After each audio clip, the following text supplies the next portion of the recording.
तुम लोग आगे आ जाओगे ना तो थोड़ा शोर कम होगा क्लास के अंदर, वो पीछे वाला फैन बंद हो जाएगा। जितना शांत रहेगा उतना अच्छा मैटर निकलेगा। वो तो फैन का अलग आवाज़ करता है ना, कम से कम एक फ़ैन को तो कंट्रोल कर ले हम लोग, वो तो मेरे बस में है।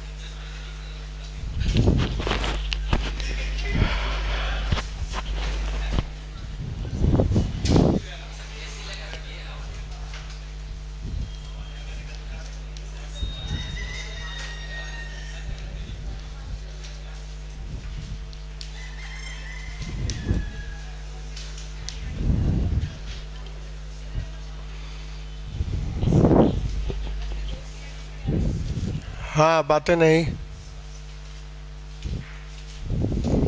हाँ देखो, जो कंसेप्ट नाइट्रोजन फैमिली में है यही कंसेप्ट सारी फैमिली में है। मतलब boron family, carbon family, oxygen family, halogen family, सब में यही कंसेप्ट है। नॉर्मल गैस तो जो कि इनर्ट होता है उसकी रिएक्टिविटी अलग टाइप की है, लेकिन ये कंसेप्ट सब में कॉमन है।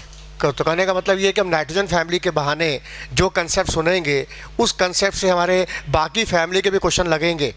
ये मत सोचना कि हम एक फैमिली पढ़ रहे हैं, बल्कि पूरा पी ब्लॉक की केमिस्ट्री है समझो इसमें, ठीक है, क्योंकि सब में कॉमन होता है, एक ही कॉन्सेप्ट सब में लगता है। क्या? हाँ, इस फैमिली में एलिमेंट्स है nitrogen, phosphorus, arsenic, antimony, bismuth. ध्यान से सुनना है, हम सारी बातों को फट से उड़ेल देंगे और तुमको बस सुन लेना उसको अच्छी तरह से। और कोई बात तुमने पढ़ के आई और मेरी बात से लड़ रही है, तो डिफरेंट लग रहा है तो बात करना कि हम तो ये पढ़ के आए एनसीईआरटी में, आप ऐसा क्यों बोल रहे हैं ना। और यदि बात मैच कर रही है तो चुपचाप सुनते जाओ, उसके बाद फिर जो टेस्ट पेपर मिले उसमें आजमा के देखना कि हम कितना क्वेश्चन लगा सकते हैं। हाँ तो देखो सामने इस फैमिली में जो एलिमेंट्स हैं nitrogen, phosphorus, arsenic, antimony, bismuth, इसको हम लोग निकोजन फैमिली बोलते हैं। निकोजन, निकोजन का मीनिंग होता है सफोकेशन, दम घुटन। इस फैमिली के जो एलिमेंट्स हैं इनके जो हाइड्राइड है दे आर पॉइजनस, जहरीले होते हैं, इनसे दम घुटता है, सफोकेशन क्रिएट होता है, इसलिए इनको बोलते हैं निकोजन ग्रुप एलिमेंट्स, निकोजन फैमिली। ठीक है, निकोजन का मतलब क्या हो गया? सफोकेशन। हाँ, इसमें नाइट्रोजन, फास्फोरस जो है ना, ये दोनों एलिमेंट नॉन मेटल हैं, नॉन मेटल, जबकि आर्सेनिक, एंटीमनी में कुछ पार्शियल मेटलिक करेक्टर है, मेटलॉइड हम कह सकते हैं, मेटलॉइड। जबकि बिस्मथ जो है ना ये मेटल है। और इस फैमिली के वैलेंस शेल का जनरल इलेक्ट्रॉनिक कॉन्फ़िगरेशन है NH2NP3, NH2NP3। ये वैलेंस शेल का कॉन्फ़िगरेशन हमको बताएगा कि इस फैमिली में ऑक्सीडेशन नंबर की क्या क्या पॉसिबिलिटी है, और ऑक्सीडेशन नंबर के हिसाब से ही कंपाउंड बनता है, कंपाउंड भी ऑक्सीजन नंबर के हिसाब से बनता है।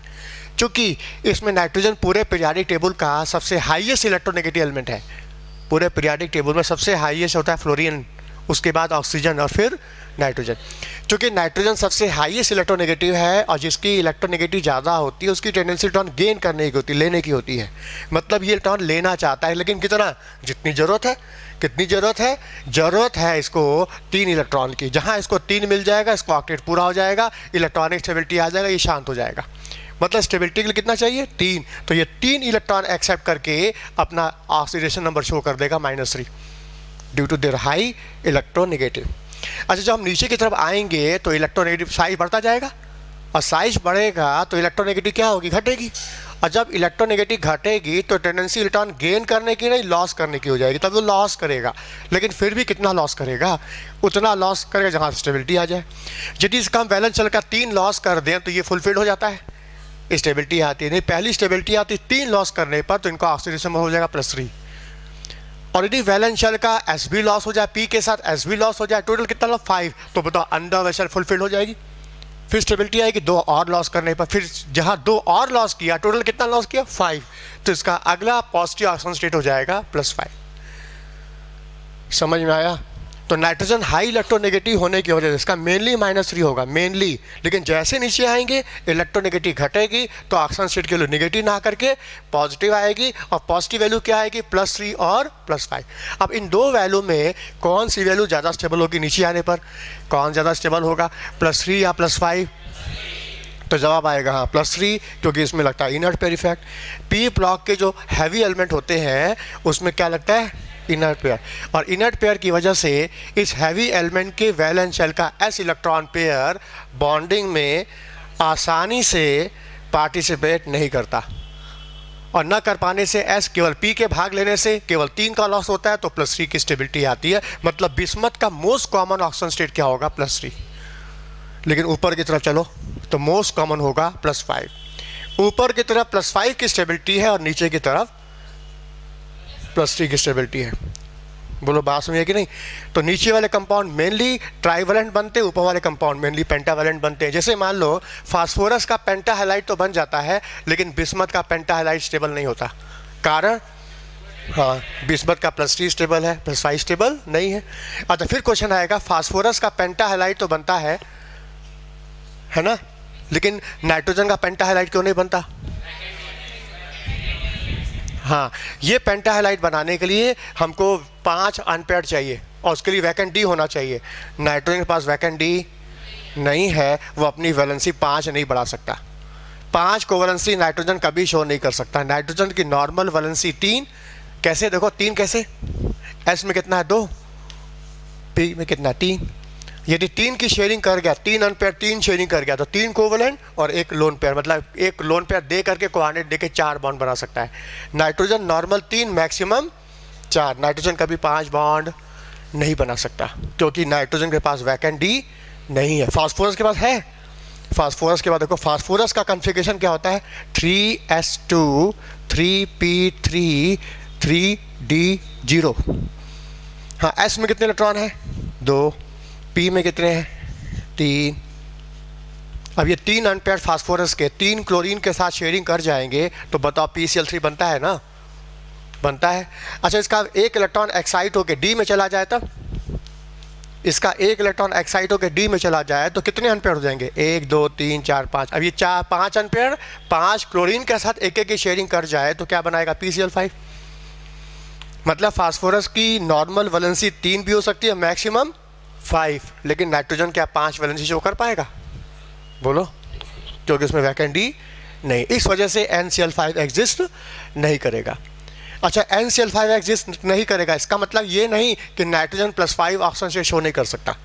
+5 ऑक्सीजन स्टेट शो कर सकता है। एग्जाम्पल देखो, नाइट्रिक एसिड, इसमें नाइट्रोजन का +5 ऑक्सीजन स्टेट है। नाइट्रोजन की कोवलेंसी 5 नहीं हो सकती, लेकिन ऑक्सीजन स्टेट +5 हो सकता है। कोवलेंसी अलग है, ऑक्सीडेशन नंबर अलग है। यहां बात किसकी कर रहे थे? ऑक्सीडेशन नंबर की कर रहे थे। समझ में आया?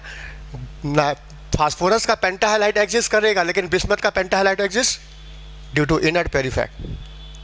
बिस्मथ का +3 स्टेबल है, +5 स्टेबल नहीं है। फिर क्या क्वेश्चन है? PCl5 एग्जिस्ट करेगा, लेकिन NCl5 एग्जिस्ट नहीं करेगा। इसका कारण क्या है? इनर्ट पेयर नहीं है। यहाँ कंसेप्ट है वैकेंट डी, कोवलेंसी। नाइट्रोजन की नॉर्मल कोवलेंसी 3, मैक्सिमम 4। 5 कोवलेंसी नाइट्रोजन की हो ही नहीं सकती, 5 बॉन्ड बना ही नहीं सकता, क्योंकि नाइट्रोजन के पास वैकेंट डी नहीं है। लेकिन +5 ऑक्सीजन स्टेट शो कर सकता है। एग्जाम्पल देखो, नाइट्रिक एसिड, इसमें नाइट्रोजन का +5 है।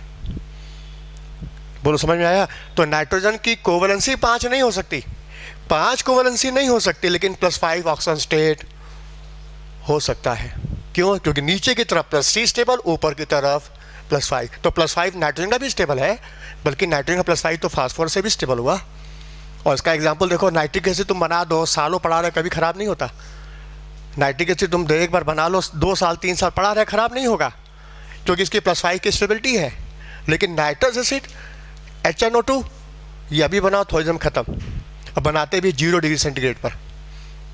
क्यों? एनिलीन का एनिलीन का डाई एजिटाइजेशन करते हैं तो कैसे बनाते हैं? Sodium nitride concentrate HCl 0 degree centigrade पर। तो क्या बनता है? पहले नाइट्रस एसिड बनता है ना, तो बनाने के लिए टेम्परेचर कितना रखा? 0 सेंटीग्रेड। रूम टेम्परेचर पर तो इसका एग्जिस्टेंस ही नहीं है। जबकि नाइट्रिक एसिड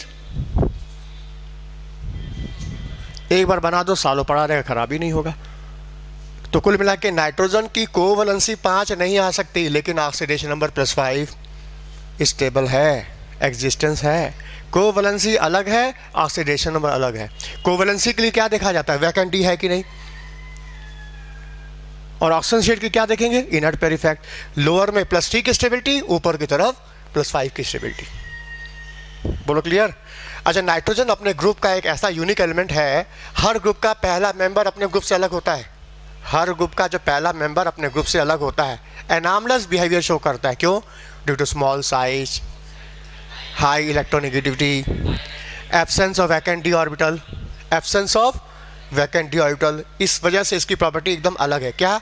नाइट्रोजन अपने ग्रुप का ऐसा यूनिक एलिमेंट है जो -3 से लेके +5 तक का पूरा रेंज कवर कर लेता है, सारे कंपाउंड बना सकता है। जैसे -3 का एग्जांपल की बात करें तो अमोनिया -3। अच्छा, -2 की बात करो तो हाइड्रोजीन, -1 की बात करो हाइड्रोक्सिलमाइन, 0 nitrogen, +1 N2O laughing gas, +2 nitric oxide, +3 N2O3, +4 NO2 और +5 N2O5। मतलब नाइट्रोजन अपने ग्रुप का एकमात्र ऐसा यूनिक एलिमेंट है जो -3 से लेके +5 तक का पूरा रेंज कवर करता है। यहाँ तक कि इसके अलावा एक फ्रैक्शन वैल्यू भी दिखाता है। क्या? Hydrazoic acid N3H, hydrazoic acid, यहाँ नाइट्रोजन का -1/3 है। ये प्रॉपर्टी इस फैमिली में नाइट्रोजन के अलावा किसी और में नहीं है, केवल नाइट्रोजन के पास है। क्यों? नाइट्रोजन इतना सारा रेंज क्यों बनाता है? यदि हम बात करें -3 की, तो -3 इसलिए बनाता है क्योंकि नाइट्रोजन की इलेक्ट्रोनेगेटिविटी ज़्यादा है। चलो ठीक है, हाई इलेक्ट्रोनेगेटिव -3 बना, लेकिन प्लस में, और वो भी इतना ज़्यादा पॉजिटिव वैल्यू, और वो भी इतना ज़्यादा। क्यों? जवाब इसलिए कि जितने भी पॉजिटिव वैल्यू तुम देख रहे हो, +1, +2, +3, +4, +5, इन सभी में नाइट्रोजन किसके साथ बॉन्ड बनाया? ऑक्सीजन के साथ। और नाइट्रोजन ऑक्सीजन के बीच की जो बॉन्डिंग है, इसमें तुम देखना, अभी स्ट्रक्चर बनाएंगे, सबका बनाएंगे, देखना तुम, सभी में डबल बॉन्ड कैरेक्टर आएगा। इसमें पहला सिग्मा, दूसरा पाई, और ये पाई बॉन्ड कौन सा? पी पाई, पी पाई। और जहाँ पाई बॉन्ड बनेगा तो बॉन्ड की ताकत बढ़ेगी, बॉन्ड की ताकत से मॉलिक्यूल की स्टेबिलिटी बढ़ जाएगी और मॉलिक्यूल एग्जिस्ट कर लेगा। इस तरह का पी पाई बॉन्ड नाइट्रोजन के अलावा और कोई एलिमेंट बना ही नहीं सकता। तो क्यों नहीं बना सकता? क्यों नहीं बना सकता? क्योंकि पाई बॉन्ड बनने के लिए आवश्यक है दोनों एटम छोटे होने चाहिए, सेकंड पीरियड के होने चाहिए। जहाँ साइज बड़ा हो जाएगा, ऑर्बिटल डिफ्यूज हो जाएगा, पाई बॉन्ड इफेक्टिव होगी नहीं। तो नाइट्रोजन भी सेकंड पीरियड का, ऑक्सीजन भी सेकंड पीरियड का, तो दोनों सेकंड पीरियड के हैं, तो यहाँ पाई बॉन्ड इफेक्टिव है, पी पाई। और जहाँ फास्फोरस और ऑक्सीजन के बीच की बॉन्डिंग आ गई, तो फास्फोरस है थर्ड पीरियड का, ऑक्सीजन है सेकंड पीरियड का। बताओ साइज में डिफरेंस है, और साइज डिफरेंस हो जाने से यहाँ पाई बॉन्ड पी पाई इफेक्टिव नहीं है। हाँ, पी पाई डी पाई बनता है, लेकिन वो भी तो पार्शियल होता है, जबकि पी पाई तो ट्रू डबल बॉन्ड होता है, ट्रू। बोलो समझ में आया? क्लियर हुआ कि नाइट्रोजन इतने सारे कंपाउंड क्यों बनाता है? -3 बनाता है हाई इलेक्ट्रोनेगेटिव की वजह से, अब पॉजिटिव बनाता है पाई बॉन्ड की वजह से। कौन सा पाई? पी पाई। और ये प्रॉपर्टी नाइट्रोजन के अलावा बाकी एलिमेंट में है ही नहीं, इसलिए इतने सारे कंपाउंड नहीं बना सकता। हाँ, फास्फोरस +3 बनाता है, +3 +5 बनाता है, लेकिन +1 +2 के ऑक्साइड स्टेबल नहीं है, जबकि नाइट्रोजन के स्टेबल है। और देखो इस फैमिली का इलेक्ट्रॉनिक कंसेप्ट देखो, हाफ फील्ड दिख रहा है ना, हाफ फील्ड दिख रहा है ना, और जिसका हाफ फील्ड होता है उसका वो स्टेबिलिटी होती है। तो मतलब इनका हाफ फील्ड है, तो इस ग्रुप के एलिमेंट क्या होंगे? स्टेबल होंगे। और नाइट्रोजन सबसे स्टेबल है, इतना स्टेबल है कि एटमॉस्फेयर में 78% नाइट्रोजन पाया जाता है। स्टेबल है तभी तो पाया जाता, मतलब नाइट्रोजन सबसे इनर्ट हो गया। क्यों इनर्ट क्यों है? यही क्यों ज़्यादा पाया जाता है, बाकी क्यों नहीं? हाफ फील्ड तो सभी हैं, हाफ फील्ड तो सभी ना है, तो यही क्यों ज़्यादा पाया जाता है एटमॉस्फेयर में? जवाब, जो ये नाइट्रोजन पाया जाता है नेचर में, इसमें ट्रिपल बॉन्ड है, और ट्रिपल बॉन्ड से बॉन्ड की ताकत और बढ़ गई, मॉलिक्यूल की स्टेबिलिटी बढ़ गई, तो एग्जिस्टेंस बढ़ गया। तो नाइट्रोजन नेचर में डाई एटॉमिक के फॉर्म मिलता है, 2 एटम, जबकि फास्फोरस नेचर में टेट्रा एटॉमिक के फॉर्म में मिलता है, व्हाइट फास्फोरस। बताओ कितना अंतर है? एक ही फैमिली के 2 मेंबर, और एक हवा में और एक ज़मीन पे उठ बैठा है, N2 गैस और फास्फोरस सॉलिड। क्यों? क्या बात है? जवाब, नाइट्रोजन में पाई बॉन्ड है, जबकि फास्फोरस में पाई बॉन्ड नहीं है। क्यों नहीं है? साइज बड़ा है, जब साइज बड़ा हो जाता है तो ऑर्बिटल डिफ्यूज हो जाता है, पाई बॉन्ड इफेक्टिवली ओवरलैप नहीं करता। ठीक है, जब आदमी बड़ा हो जाता, दिमाग ज़्यादा खुल जाता है, तो ऐसे केसेस में वो इफेक्टिवली ओवरलैप नहीं कर पाता, दिल से नहीं मिलाप कर पाता। बच्चे दिल से मिलते हैं, है कि नहीं, और बड़े जो होते हैं स्वार्थ की वजह से मिलते हैं, बिना मतलब के बात ही नहीं करेंगे, है कि नहीं। तो जितना छोटा रहेगा उतना दिल से मिलेगा, और जितना दिल से मिलेगा तो बॉन्डिंग भी स्ट्रांग होगी, बोलो है कि नहीं। तो पाई बॉन्ड बनने के लिए एटम का साइज छोटा होना चाहिए। तो नाइट्रोजन ऑक्सीजन के साथ पाई बॉन्ड बना सकता है, एन के साथ पाई बॉन्ड बना सकता है, और CN के साथ भी तो बनता है। ये भी second period second period second period second period second period second period second period की याद दिमाग में बिठा लो। सेकंड पीरियड के एलिमेंट ही पाई बॉन्ड बनाते हैं, ट्रू। और जहां नीचे आओगे पाई बॉन्ड की इफेक्टिवनेस खत्म, भले साइज सेम क्यों ना हो, साइज सेम क्यों ना हो तो भी नहीं बनेगा, क्योंकि साइज बड़ा हो गया ना डाउन द ग्रुप आने पर। और जहाँ साइज बड़ा होगा ऑर्बिटल डिफ्यूज हो जाएगा, पाई बॉन्ड इफेक्टिवली ओवरलैप नहीं करेगा। इसलिए नाइट्रोजन गैस है और फास्फोरस क्या है, सॉलिड है। अच्छा, नाइट्रोजन सबसे ज़्यादा इनर्ट होने का कारण उसकी हाई बॉन्ड एनर्जी। जितनी बॉन्ड एनर्जी ज़्यादा होगी, स्टेबिलिटी ज़्यादा होगी, उसकी एग्जिस्टेंस ज़्यादा होगा। एयर में 78% नाइट्रोजन पाया जाता है, बोलो समझ में आया। तो नाइट्रोजन का यूनिक बिहेवियर क्या है, एनामलस बिहेवियर क्या है, हाईली स्टेबल है, ये गैस है और बहुत सारे ऑक्साइड बनाता है, -3 से लेके +5 तक है। इतना बड़ा रेंज नाइट्रोजन के अलावा इस फैमिली में किसी और के पास नहीं है। हाँ, जैसे नीचे आएंगे साइज बढ़ता जाएगा, आयोनाइजेशन एनर्जी घटती जाएगी, इलेक्ट्रोपॉजिटिव करेक्टर बढ़ता जाएगा, मेटलिक करेक्टर बढ़ता जाएगा, बढ़ तो रहा है, नॉन मेटल, मेटलॉइड, मेटल बढ़ तो रहा है। समझ में आया। हाँ, तो मेल्टिंग पॉइंट, बॉइलिंग पॉइंट भी क्या होगा, बढ़ता चला जाएगा। अच्छा, ये तो हो गई जनरल प्रॉपर्टी। अब आता है इनकी केमिकल प्रॉपर्टी में। सबसे पहले इनके हाइड्राइड के बारे में देखा जाए, इस फैमिली के हाइड्राइड क्या बनेंगे। क्योंकि देखा जाए तो 3 अनपेयर्ड इलेक्ट्रॉन, पी में कितने 3 है, और 3 अनपेयर्ड होने की वजह से ये 3 अनपेयर्ड 3 हाइड्रोजन के साथ एक एक की शेयरिंग करेंगे तो बनेगा MS3 टाइप का हाइड्राइड बन जाएगा। मतलब इस फैमिली के जितने भी एलिमेंट हैं सब MS3 टाइप के हाइड्राइड बनाएंगे, जैसे ammonia NH3, PS3, ASH3, arsine, स्टेबाइन, बिस्मिथाइन, सब MS3 टाइप के हाइड्राइड बनाएंगे। क्यों, क्योंकि 3 अनपेयर्ड है और 3 अनपेयर्ड 3 हाइड्रोजन के साथ एक एक की शेयरिंग कर लेगा और टाइप हाइड्राइड बन जाएगा MS3। अच्छा ठीक है, बनाएंगे तो कैसे बनाएंगे, कैसे बनेगा देखा जाए कैसे बनता है हाइड्राइड। देखो सामने,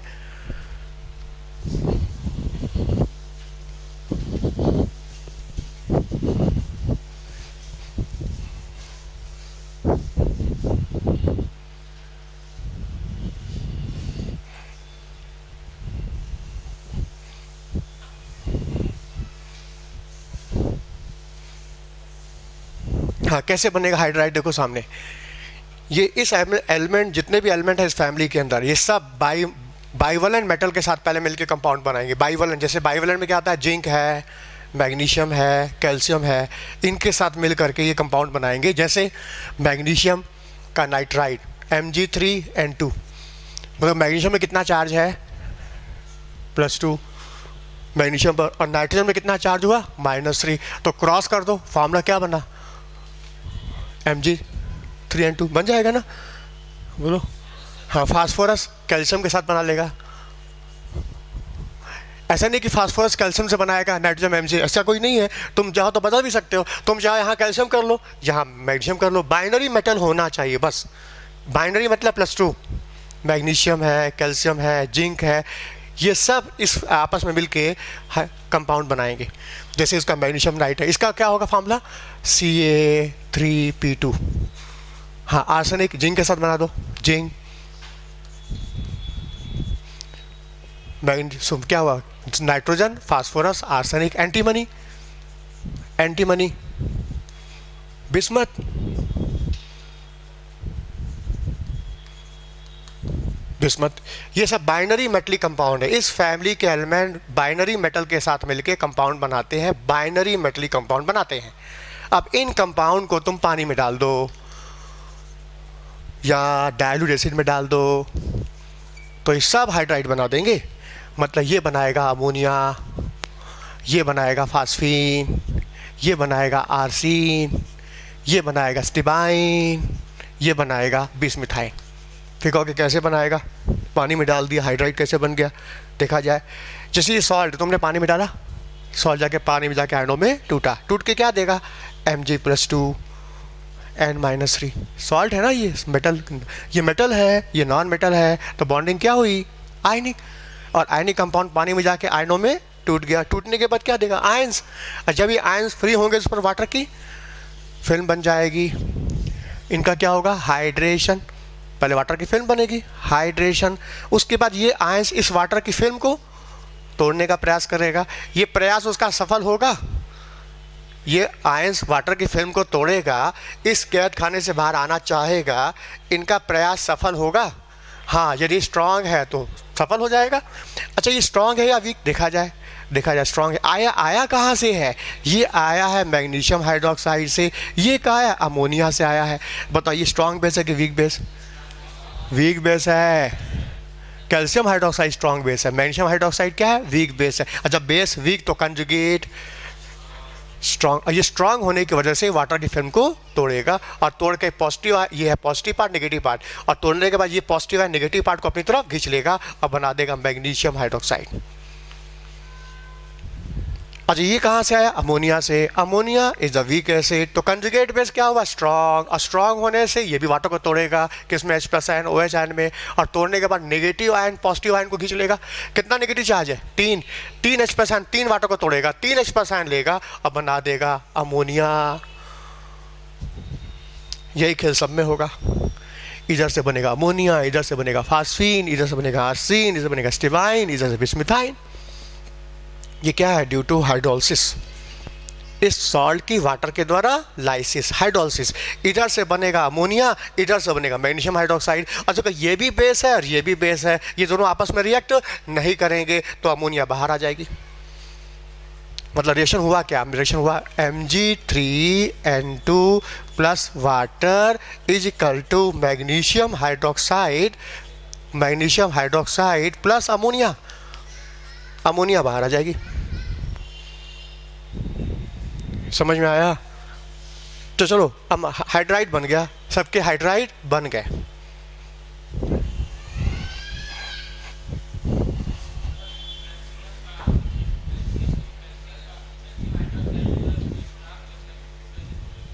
कैल्शियम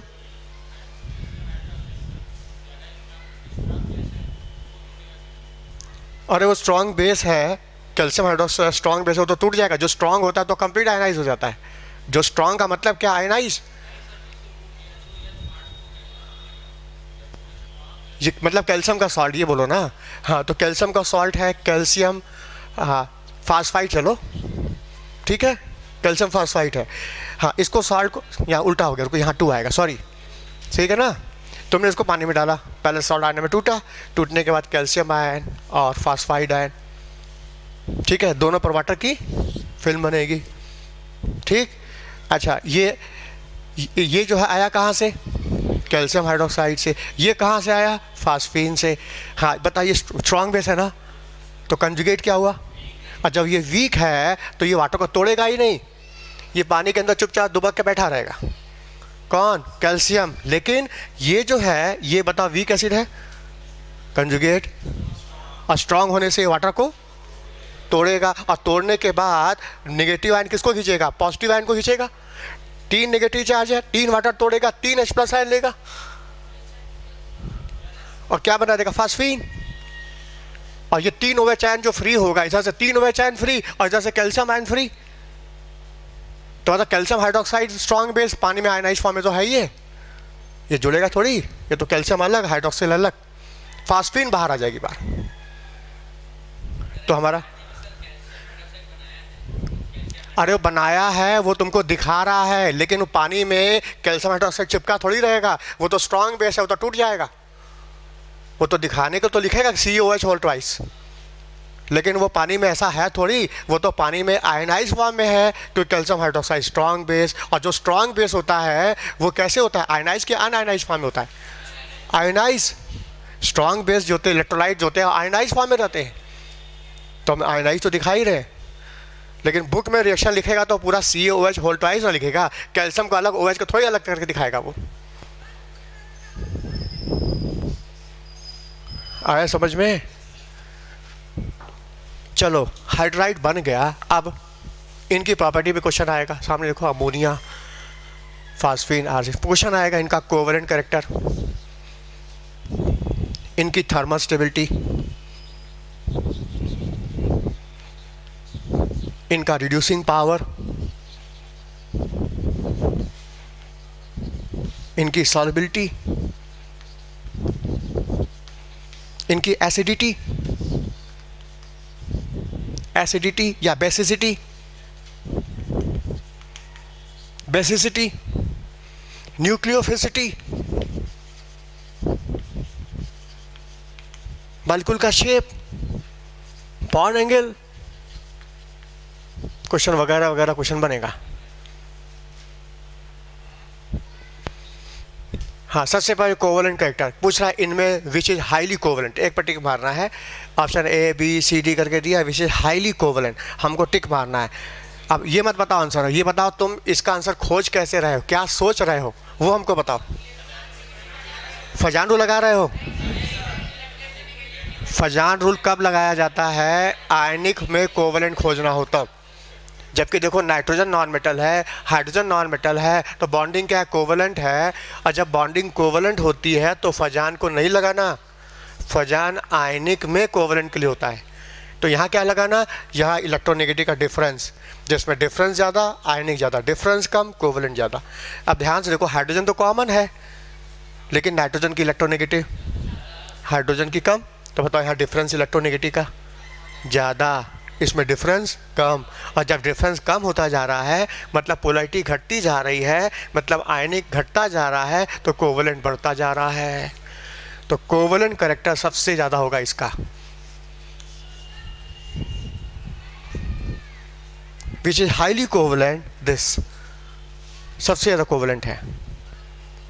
अच्छा, फिर पूछता है थर्मल स्टेबिलिटी। आप बताओ थर्मल स्टेबिलिटी, और कंसेप्ट ये है कि आयनिक कंपाउंड ज़्यादा थर्मल स्टेबल होता है कोवेलेंट से। तो जिसमें आयनिक कैरेक्टर ज़्यादा, थर्मल स्टेबिलिटी ज़्यादा, कोवेलेंट ज़्यादा, थर्मल स्टेबिलिटी कम। तो बताओ कोवेलेंट इसमें ज़्यादा है ना, इसकी थर्मल स्टेबिलिटी कम है, इसकी थर्मल स्टेबिलिटी ज़्यादा है, मतलब आंसर ये हो जाएगा। और देखो अमोनिया मिलता भी खूब हमारे नेचर में, मिलता भी है, लैब में मिलता है, ये नहीं मिलता है कि नहीं, रिचेबल है अमोनिया। अच्छा, मान लो कहता है रिड्यूसिंग पावर बताइए, तो रिड्यूसिंग पावर का मतलब क्या है? जो सामने वाले को रिड्यूस करे, मतलब रिडक्शन का मतलब क्या होता है? हाइड्रोजन का एडिशन, मतलब ये हाइड्रोजन देगा तब ना सामने वाला रिड्यूस होगा, तब ना ये काम करेगा रिड्यूसिंग एजेंट का।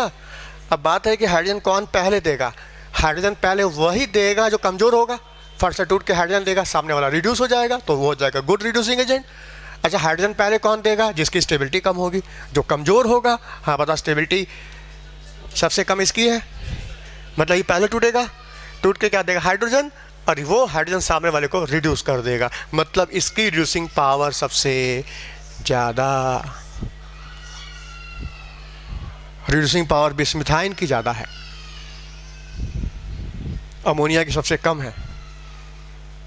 ठीक है, जिसकी थर्मल स्टेबिलिटी कम होगी वो कमज़ोर होगा, फट से टूटेगा, टूट के क्या देगा? हाइड्रोजन, और ये हाइड्रोजन सामने वाले को क्या कर देगा? रिड्यूस, तो वो हो गया good reducing agent.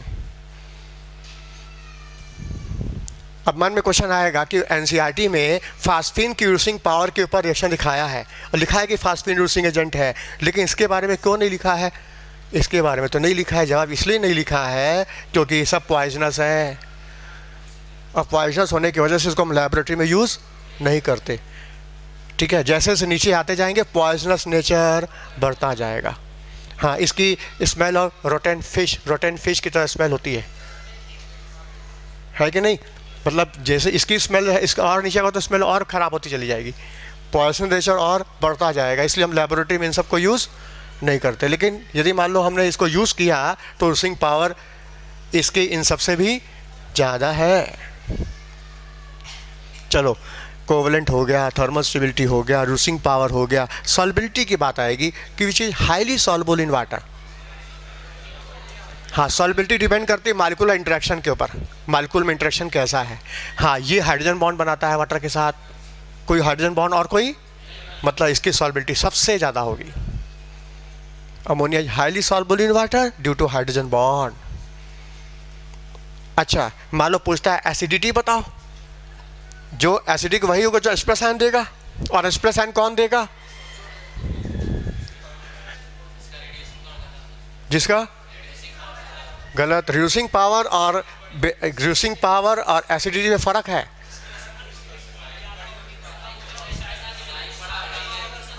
Periodic property पढ़ाते समय हमने लास्ट हाइड्रो एसिड पढ़ाया था और कहा था कंसेप्ट सब में लगा देना, इसमें भी लगा दो। हमने कहा था पीरियड में इलेक्ट्रो, हाँ बिल्कुल सही, और ग्रुप में साइज, बिल्कुल सही। अब बताओ जैसे नीचे आओगे साइज बढ़ रहा है कि नहीं? साइज बढ़ रहा है। हाँ, इसका जैसे साइज देखो, इसका साइज छोटा है, इसका साइज और बड़ा, आर्सेनिक का साइज और बड़ा, और जैसे साइज बढ़ता जाएगा तो लेंथ क्या होती जाएगी? तो स्ट्रेंथ, और ये वन फर्स्ट से दूर के H+ आयन दे देगा। तो मतलब इसकी एसिडिटी सबसे ज़्यादा है। सबसे स्ट्रॉन्ग एसिड है बिस्मिथाइन। समझ में आया? जैसे नीचे आते जाओगे साइज बढ़ता जाएगा, लेंथ बढ़ती जाएगी, स्ट्रेंथ घट जाएगी, और जितना बॉन्ड कमजोर उतना जल्दी टूट के H+ आयन दे देगा। उसकी एसिडिटी क्या हो गई? ज़्यादा। रिड्यूसिंग पावर भी इसकी ज़्यादा है, एसिडिटी भी इसकी ज़्यादा है। अब याद रखना, जिसकी एसिडिटी ज़्यादा उसकी बेसिसिटी कम हो जाएगी। ठीक है, ये एसिडिक ज़्यादा तो बेसिक कम, और ये एसिडिक कम है तो बेसिक ज़्यादा। क्यों? क्योंकि इसमें साइज लोन पेयर है, और लोन पेयर साइज छोटा होने से लोन पेयर की डेंसिटी ज़्यादा होगी, और डेंसिटी ज़्यादा होने से बेसिसिटी बढ़ जाएगी। तो अमोनिया बेसिक ज़्यादा है, एसिड कम, और बिस्मिथाइन एसिड ज़्यादा है तो बेसिक कम। याद करो, हमने कहा था कि ग्रुप में बेसिसिटी एसिडिटी में एंटी पैरल होता है, उल्टा रिलेशन चलता है ग्रुप में। हाँ, पीरियड में बेस और में कोई फ़र्क नहीं, लेकिन ग्रुप में डिफरेंट अपोजिट ऑर्डर होता है। हाँ, तो देखो ये बेसिक ज़्यादा, एसिडिक कम, और ये एसिडिक ज़्यादा, बेसिक कम। अच्छा, न्यूक्लियोफाइल के बारे में पूछे तो न्यूक्लियोफाइल को एक्सप्लेन करते हैं पोलराइजेबिलिटी से।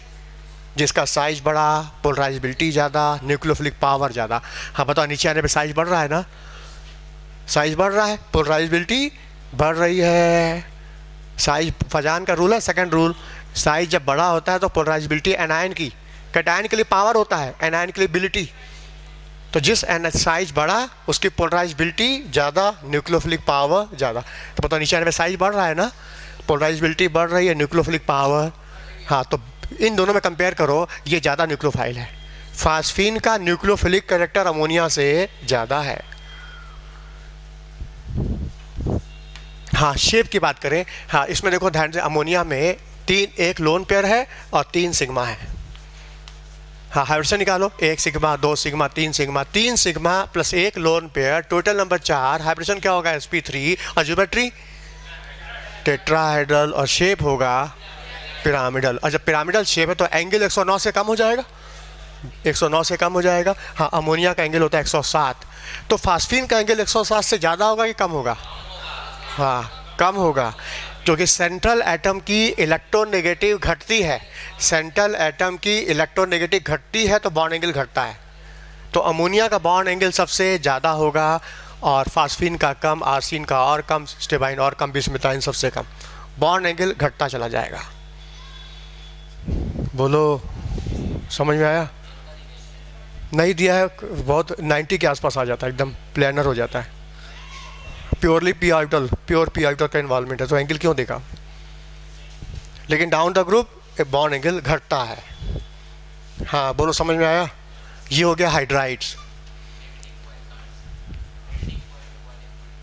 सीधे सीधे बस देखो, सब गैस है, यही से एक मेटल है, केवल यही मेटल है। तो निश्चित जो मेटल होगा उसका मेल्टिंग पॉइंट उनके ज़्यादा ही होगा, बॉइलिंग पॉइंट ज़्यादा होगा। तो मतलब मेल्टिंग पॉइंट, बॉइलिंग पॉइंट पर क्वेश्चन आता है तो इस पर टिक मार देना है। नहीं तो ऑर्डर इसलिए कि देखो यहाँ पर मेटलिक है, यहाँ हाइड्रोजन बॉन्डिंग है, तो ऑर्डर रेगुलर नहीं मिलेगा तुमको, रेगुलर ऑर्डर नहीं मिलेगा, क्योंकि इधर हाइड्रोजन बॉन्ड का केस है, इधर मेटलिक है कि नहीं, इसलिए ऑर्डर इरेगुलर रहेगा। वो तुम्हारा कभी आया ही नहीं आज तक, जो आया है हमने सब बता दिया। हाँ आगे बढ़े, ये था हाइड्राइड।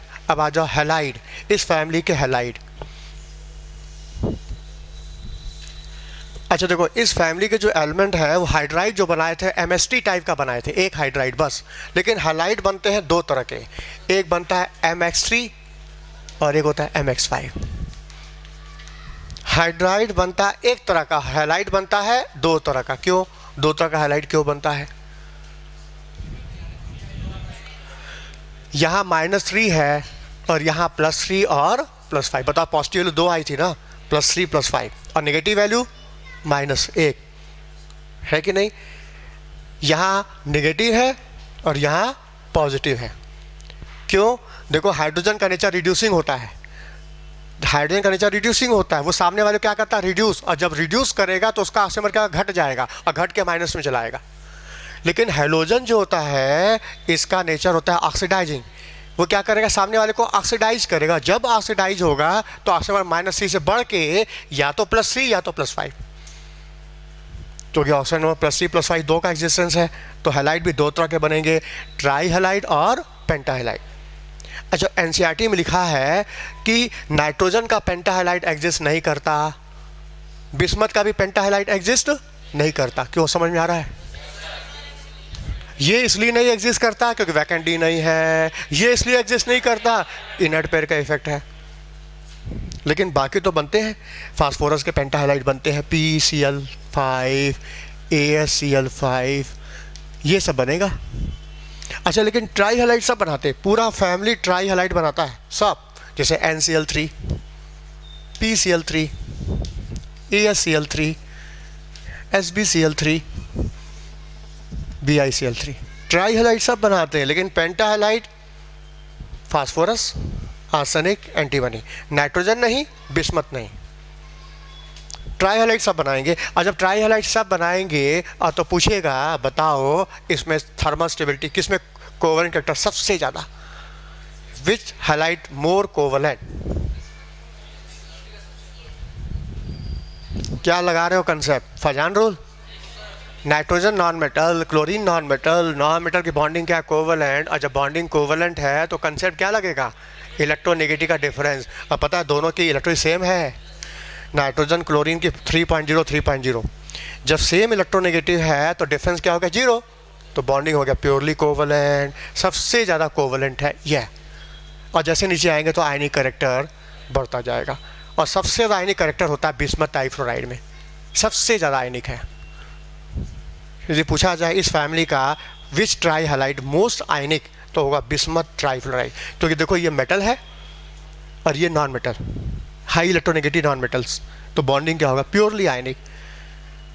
तो इस फैमिली के जितने भी ट्राई हैलाइड हैं सब कोवलेंट है, सिवाय bismuth trifluoride is the ionic. अच्छा, कोवलेंट है सब, वैसे सब कोवलेंट है, लेकिन इसमें कोवलेंट सबसे ज़्यादा है। कोवलेंट तो है सबसे ज़्यादा कोवलेंट, और सबसे ज़्यादा आयनिक ये। अच्छा, अब पूछेगा इनकी थर्मल स्टेबिलिटी बताओ। हाँ, आयनिक कंपाउंड की थर्मल स्टेबिलिटी ज़्यादा है, कोवलेंट की सबसे कम, तो सबसे कम थर्मल स्टेबल होगा ये। और बुक में लिखा है एक्सप्लोसिव लिक्विड है ये, हाईली अनस्टेबल है तो एक्सप्लोड कर जाता है, एक्सप्लोसिव लिक्विड है, जबकि नॉर्मल लिक्विड है और जबकि ये सब सॉलिड है। अच्छा, अब आएगा इनकी हाइड्रोलिसिस बताइए। हाँ, किस क्वेश्चन है इसमें से कौन सा ट्राई हैलाइड हाइड्रोलाइज नहीं होगा? ऑप्शन देखो, इसमें एक ऑप्शन बढ़ा देते हैं, NH3, NCl3, PCl3, AsCl3, SbCl3, BiCl3, BiF3, इनमें कौन सा हैलाइड है जो हाइड्रोलाइज नहीं हो सकता?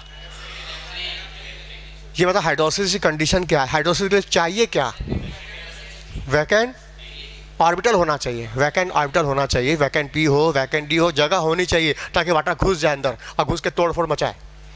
वाटर घुस गया तो हाइड्रोलिसिस होगी, और घुसने के लिए जगह चाहिए, तो जगह इसमें तो है ही नहीं, इसमें कहीं जगह नहीं है। देखो ध्यान से, न तो नाइट्रोजन के घर में जगह है, न तो फ्लोरीन के घर में जगह है, वाटर घुस नहीं सकता, हाइड्रोलिसिस हो नहीं सकती। NH3 की हाइड्रोलिसिस नहीं होगी, जबकि इसके घर में जगह है। किसमें? N की Cl के घर में। हाँ, इसमें वैकेंट D है, इसमें भी वैकेंट D है, vacant D, vacant D, vacant D। हाँ, अब बुक में लिखा है इसकी भी हाइड्रोलिसिस पुअर होती है, क्योंकि आयनिक कंपाउंड की हाइड्रोलिसिस एंडोथर्मिक है, इसमें हीट देना पड़ेगा, इसमें तो हीट भी नहीं देना पड़ेगा। तो पुअर हाइड्रोलिसिस किसकी हुई? एक तो ये और दूसरा ये क्यों? वैकेंट ऑर्बिटल नहीं है। ये क्यों? आयनिक है, स्ट्रांग है, तोड़ने के लिए थोड़ा हीट चाहिए, इन सब में हीट नहीं चाहिए। बोलो क्लियर? तो दो कंपाउंड हाइड्रोलाइज नहीं होंगे, न तो NF3 और न तो BiF3, बाकी सब होंगे। ठीक है, होंगे तो मिलेगा क्या? हाइड्रोलिसिस के बाद हमको क्या मिलेगा देखा जाए।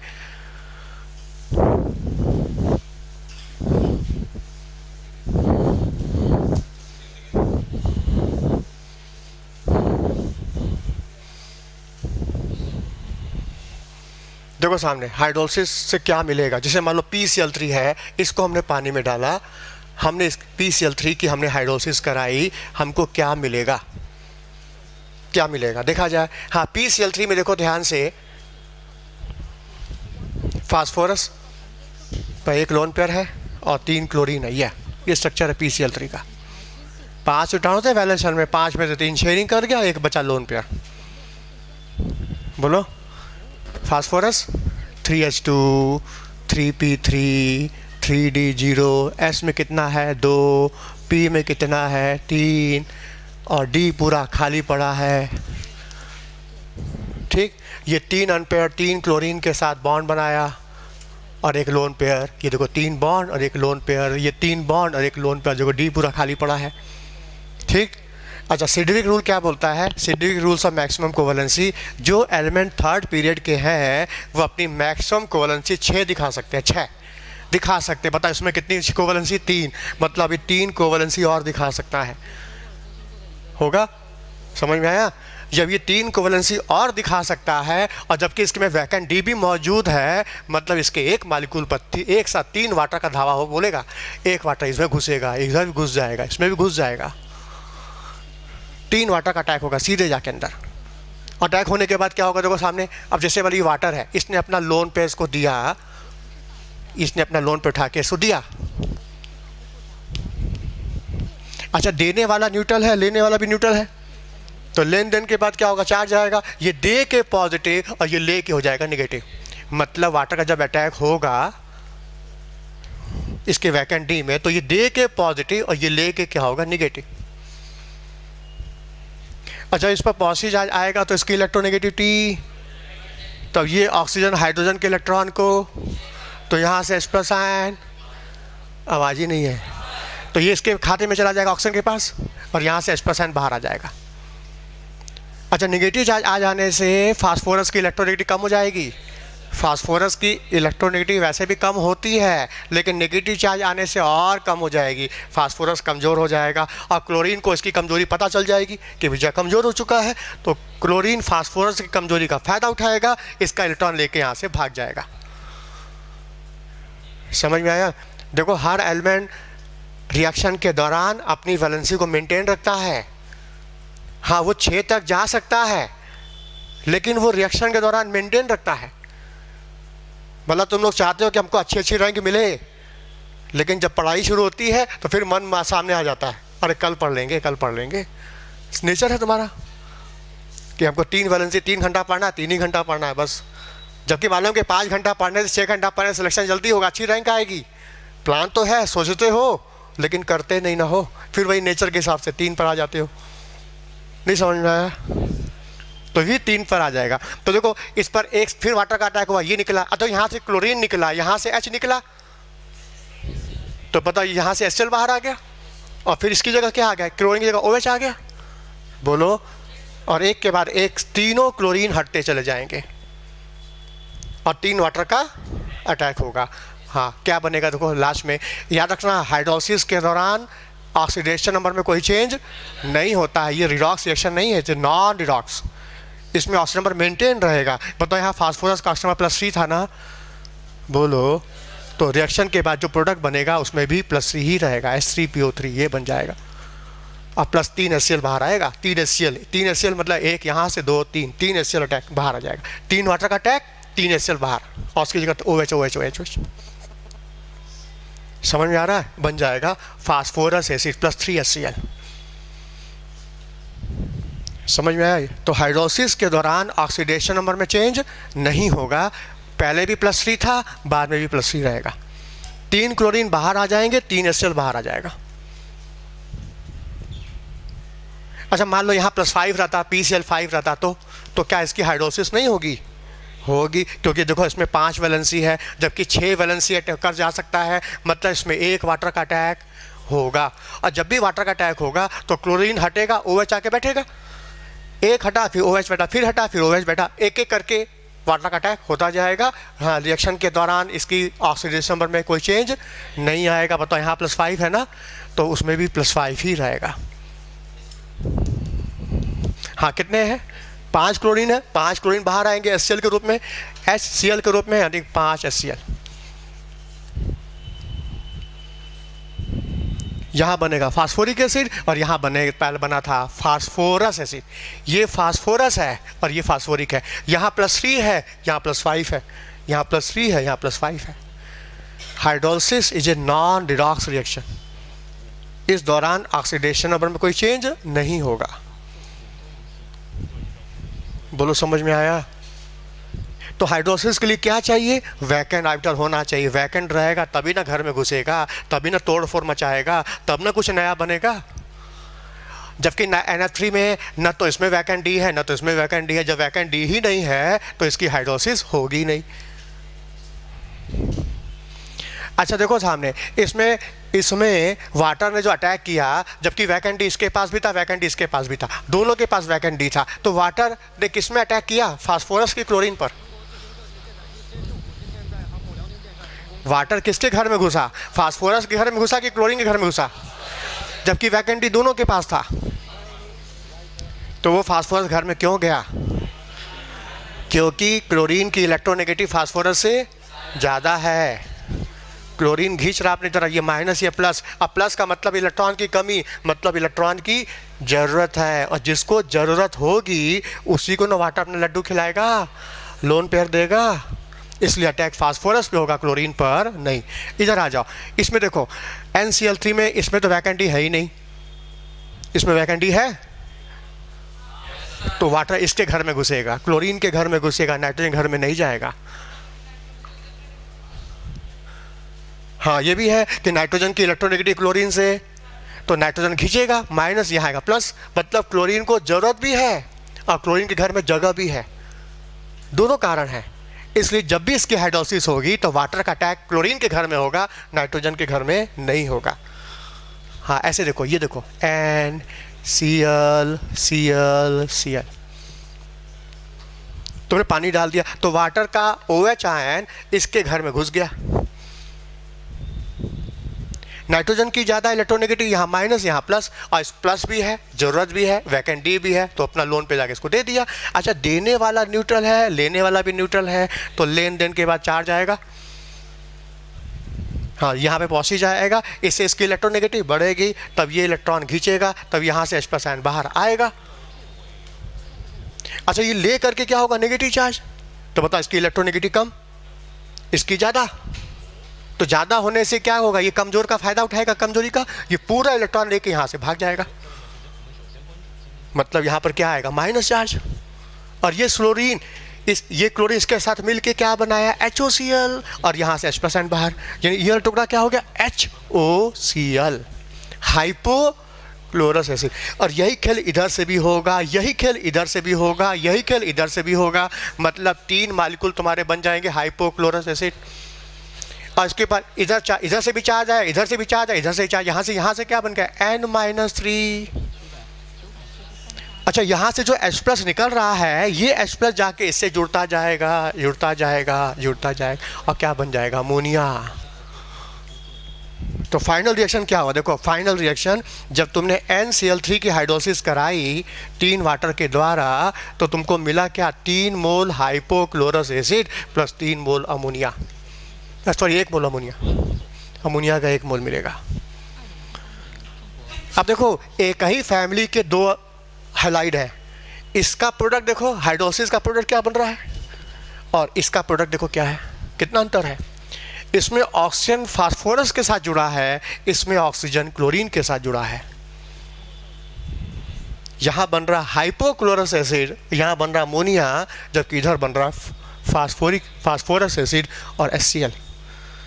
मतलब इसमें H किसके पास गया? नाइट्रोजन के पास। इसका H किसके पास गया? क्लोरीन के पास। मतलब इधर से हाइड्रा एसिड, इधर से ऑक्सी एसिड, इधर देखो हाइड्रा एसिड, ये ऑक्सी एसिड।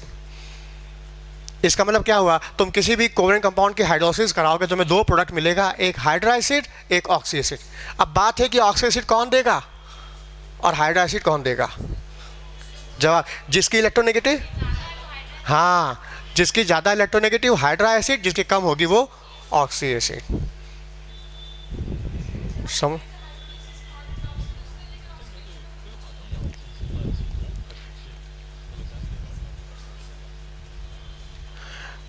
कहाँ चेंज है? अरे ये साइज छोटा भी तो है, दोनों की इलेक्ट्रॉन सेम है, दोनों की सेम इलेक्ट्रोनेगेटिव है, और जब सेम इलेक्ट्रोनेगेटिव है तो जिसका साइज छोटा होगा उस पर चार्ज ज़्यादा आ जाएगा, वो -3 रहेगा, ये माइनस ही रहेगा, ये भी माइनस ही रहेगा, वो चेंज नहीं कहेंगे हम। पाउलिंग स्केल पर वैल्यू सेम दिखा रहा है ना, -3 3.0 3.0, लेकिन साइज छोटा है ना, और जिसका साइज छोटा होगा उसकी टेंडेंसी खींचने की ज़्यादा हो जाएगी, वो फ़र्क नहीं है। हाँ बोलो, समझ में आया? तो हाइड्रोलिसिस के लिए हमको क्या चाहिए? वैकेंट ऑर्बिटल होना चाहिए, बोलो। और देखो जब भी हाइड्रोलिसिस होती है, ध्यान से देखो, वाटर का अटैक होता है, अटैक होने के बाद फिर ये बॉन्ड टूटता है कि नहीं, बताओ? ये वाला बॉन्ड टूटा है ना, देखो ये वाला बॉन्ड टूट रहा है ना, आवाज़ नहीं आ रही। इसका मतलब हाइड्रोलिसिस के दौरान जब ये बॉन्ड टूट रहा है, तो जब बॉन्ड जितना कमज़ोर रहेगा उतना जल्दी टूटेगा, उतना जल्दी प्रोडक्ट भी बनेगा। तो हाइड्रोलिसिस के लिए बॉन्ड कमज़ोर होना चाहिए, और सेंटर एटम के पास वैकेंट ऑर्बिटल होना चाहिए, उसको इलेक्ट्रॉन की ज़रूरत होनी चाहिए। तो यदि किसी एटम के पास वैकेंट डी है, उसको इलेक्ट्रॉन की ज़रूरत है और उसका बॉन्ड कमज़ोर है, समझ लेना उसकी हाइड्रोलिसिस सबसे फास्ट होगी, आसानी से होगी, कम टेम्परेचर पर होगी, बिना हीट की हो जाएगी। ये हाइड्रोलिसिस का कंसेप्ट। अब मेरी बात तुम समझ रहे हो तो बताओ इनमें से किसकी हाइड्रोलिसिस सबसे फास्ट होगी? क्वेश्चन है, PCl3, PBr3, PI3, किसकी हाइड्रोलिसिस सबसे फास्ट होगी? जो से बोलो। हाँ, PI3, क्योंकि इसमें साइज बड़ा हो गया, लेंथ ज़्यादा, स्ट्रेंथ कम, फट से बाहर आएगा आयोडीन और वाटर घुस जाएगा, इसकी सबसे फास्ट होगी। अच्छा मान लो क्वेश्चन इस तरह से आया,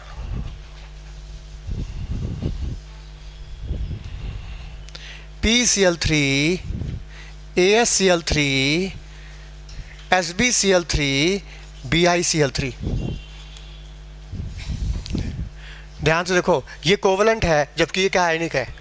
तो जैसे तुम आगे बढ़ते जाओगे, आयनिक करेक्टर और आयनिक बॉन्ड क्या होता है? स्ट्रांग होता है, तो उसको तोड़ने में एनर्जी चाहिए। इसकी हाइड्रोलिसिस स्लो, इसकी हाइड्रोलिसिस क्या होगी? फास्ट।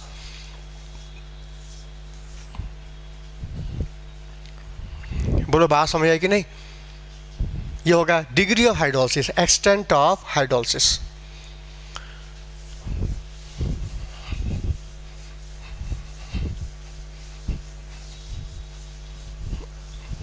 अच्छा, इस फैमिली के एलिमेंट जो है ऑक्साइड बनाएंगे, जिसमें नाइट्रोजन यूनिक एलिमेंट है कि बहुत सारे ऑक्साइड बनाएगा। हाँ, और सबसे वो +1 से लेके +5 तक सारे ऑक्साइड बनाएगा। हाँ, +1 का ऑक्साइड देखो N2O, +2 का ऑक्साइड NO, +3 का ऑक्साइड N2O3, +4 का ऑक्साइड NO2 और +5 का ऑक्साइड N2O5। अब देखो इसमें N2O का जो स्ट्रक्चर है, ये देखो नाइट्रोजन, और ये अपना लोन पे ऑक्सीजन को दे दिया। ध्यान से, ये N2O का स्ट्रक्चर है। NO का स्ट्रक्चर देखो, NO, वैलेंस शेल में कितने? 5 इलेक्ट्रॉन, 1 2 3 4 5। इसके पास कितना? 6। इसको 2 की ज़रूरत है, 6 को 2 मिल जाए, ऑक्टेट पूरा हो जाएगा। तो ये 2 की शेयरिंग कर लेगा, और ये शेयरिंग करके अपना ऑक्टेट पूरा कर लेगा। लेकिन इसको कितना चाहिए? इसको चाहिए 3, जबकि शेयरिंग कितनी 3 चाहिए। देखो अब कितना हो गया? 2 2 4 5 6 7, मतलब इसमें 1 इलेक्ट्रॉन की कमी है। इसका ये इलेक्ट्रॉन पेयर्ड है, ये भी पेयर्ड है, लेकिन देखो 1 इलेक्ट्रॉन अनपेयर्ड है। तो इस अनपेयर्ड की वजह से ये हो जाएगा पैरा, जबकि ये क्या होगा? डाया, क्योंकि इसमें सारे इलेक्ट्रॉन पेयर्ड है, सब पेयर्ड है। ये गैसेस स्टेट में पैरा होता है, लेकिन जब सॉलिड स्टेट में जाता है, लिक्विड स्टेट में जाएगा, तो डाया हो जाएगा, क्योंकि ये आपस में डाइमराइज हो जाता है, ये आपस में डाइमर बना लेता है, और जहाँ डाइमर बनाएगा तो डाया हो जाएगा। लेकिन गैसेस स्टेट में पूछा जाए तो कहोगे पैरा, जबकि ये डाया ही रहेगा। अच्छा, इसका जो स्ट्रक्चर देखो, हाइब्रिडेशन निकालो, हाइब्रिडेशन 1 सिग्मा 2 सिग्मा, मतलब हाइब्रिडेशन क्या होगा, sp, और ज्योमेट्री क्या होगा, लीनियर। जैसे CO2 नहीं होता है, CO2 देखो देखो CO2 की तरह दिख रहा है ये, तो 2 सिग्मा 2 पाई, 2 सिग्मा sp, मतलब ये भी क्या हो गया, लीनियर। अच्छा, इलेक्ट्रॉन गिनो, जितने इलेक्ट्रॉन इसमें उतने इलेक्ट्रॉन इसमें भी हैं, आइसो इलेक्ट्रॉनिक। दोनों में इलेक्ट्रॉन की संख्या सेम है, दोनों में हाइब्रिडेशन भी सेम है, ज्योमेट्री भी सेम है, शेप भी दोनों का सेम है, इलेक्ट्रॉन भी सेम है। इसको बोलते हैं आइसो। अच्छा, आइसोटॉनिक सही बोल रहे हो, लेकिन आइसोटॉनिक ऑप्शन में नहीं दिया है, तो एक आंसर आएगा आइसोस्टीयर। आइसोस्टीयर का मतलब same number of atom, same number of electron, atom भी सेम, इलेक्ट्रॉन भी सेम, तो बोलते हैं आइसोस्टीयर। तो ये दोनों आइसोस्टीयर हो गए,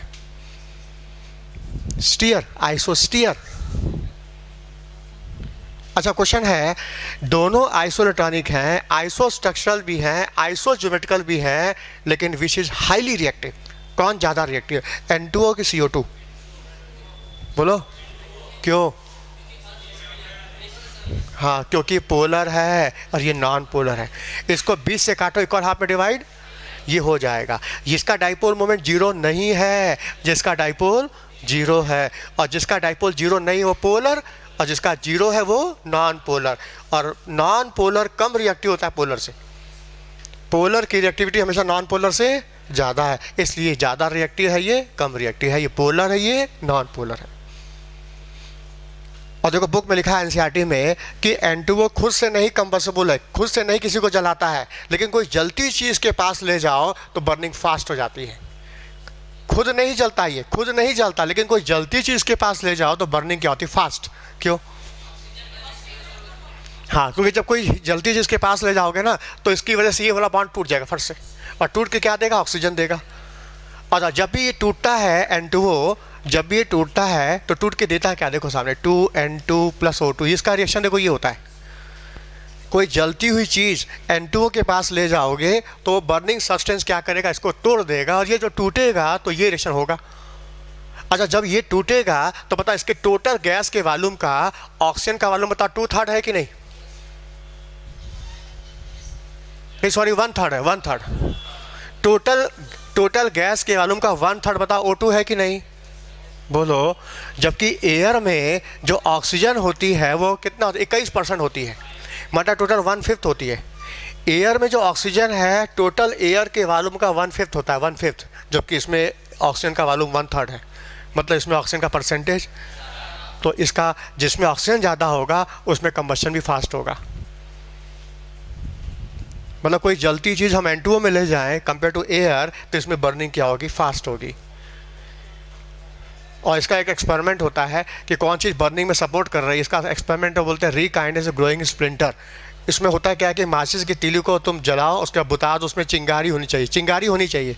उस चिंगारी वाली माचिस की तीली को N2O चैम्बर में डाल दो तो फिर से आग पकड़ लेगा, फिर से आग पकड़ लेगा, क्योंकि वो जो चिंगारी थी वो इसको तोड़ेगी, ऑक्सीजन गैस प्रोड्यूस होगी, जिसका वॉल्यूम एयर से भी ज़्यादा, तो माचिस तीली फिर से जल जाएगी, उस पर फिर से दया हो जाएगी, वो फिर से आग पकड़ लेगा। रीकाइनेस ए ग्लोइंग स्प्लिंटर। द एक्सपेरिमेंट है किसके लिए, N2O का, ये टेस्ट है, N2O का टेस्ट है ये, समझ में आया। तो N2O बर्निंग में सपोर्ट करता है कंपेयर टू एयर, क्योंकि इसमें ऑक्सीजन का परसेंटेज 1/3 है, एयर से भी ज़्यादा है। अच्छा, ये बनता कैसे है, ये बनता है जब अमोनियम नाइट्रेट को गर्म किया जाता है। इसको जब गर्म करोगे तो N2O + H2O बनेगा।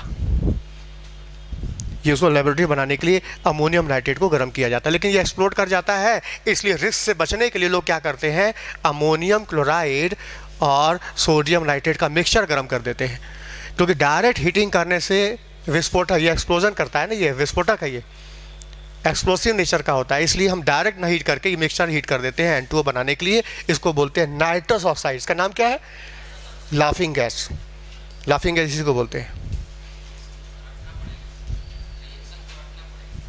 रिएक्शन को रटना पड़ेगा, रटना ना पड़े ये तुम चाहते हो ना, हाँ, इसका भी कंसेप्ट क्या है, देखो सामने, रटना ना पड़े, सामने देखो, बताओ इसका नेचर क्या है, नाइट्रेट है, नाइट्रेट में नाइट्रोजन का +5 ऑक्सीजन स्टेट है, नाइट्रोजन में -3 ऑक्सीजन स्टेट है, तो ये लोअर है और ये हायर है। तो याद करो हमने एक दिन क्लास में बोला था, जब कोई एलिमेंट अपनी ऑक्सीजन स्टेट की लोअर वैल्यू पर होता है तो वो रिड्यूसिंग होता है, और जो हायर होता है वो ऑक्सीडाइजिंग होता है। तो ये क्या करेगा, इसको ऑक्सीडाइज करेगा, और जब ये इसको ऑक्सीडाइज करेगा तो इसका ऑक्सीडेशन नंबर क्या होगा, बढ़ेगा। इसका -3 से बढ़ेगा, इसका +5 से घटेगा। बोलो, ये बढ़ेगा और ये घटेगा। तो जब -3 से बढ़ेगा, +5 से घटेगा, तो पता बीच की कोई वैल्यू आएगी, और बीच की वैल्यू आएगी +1।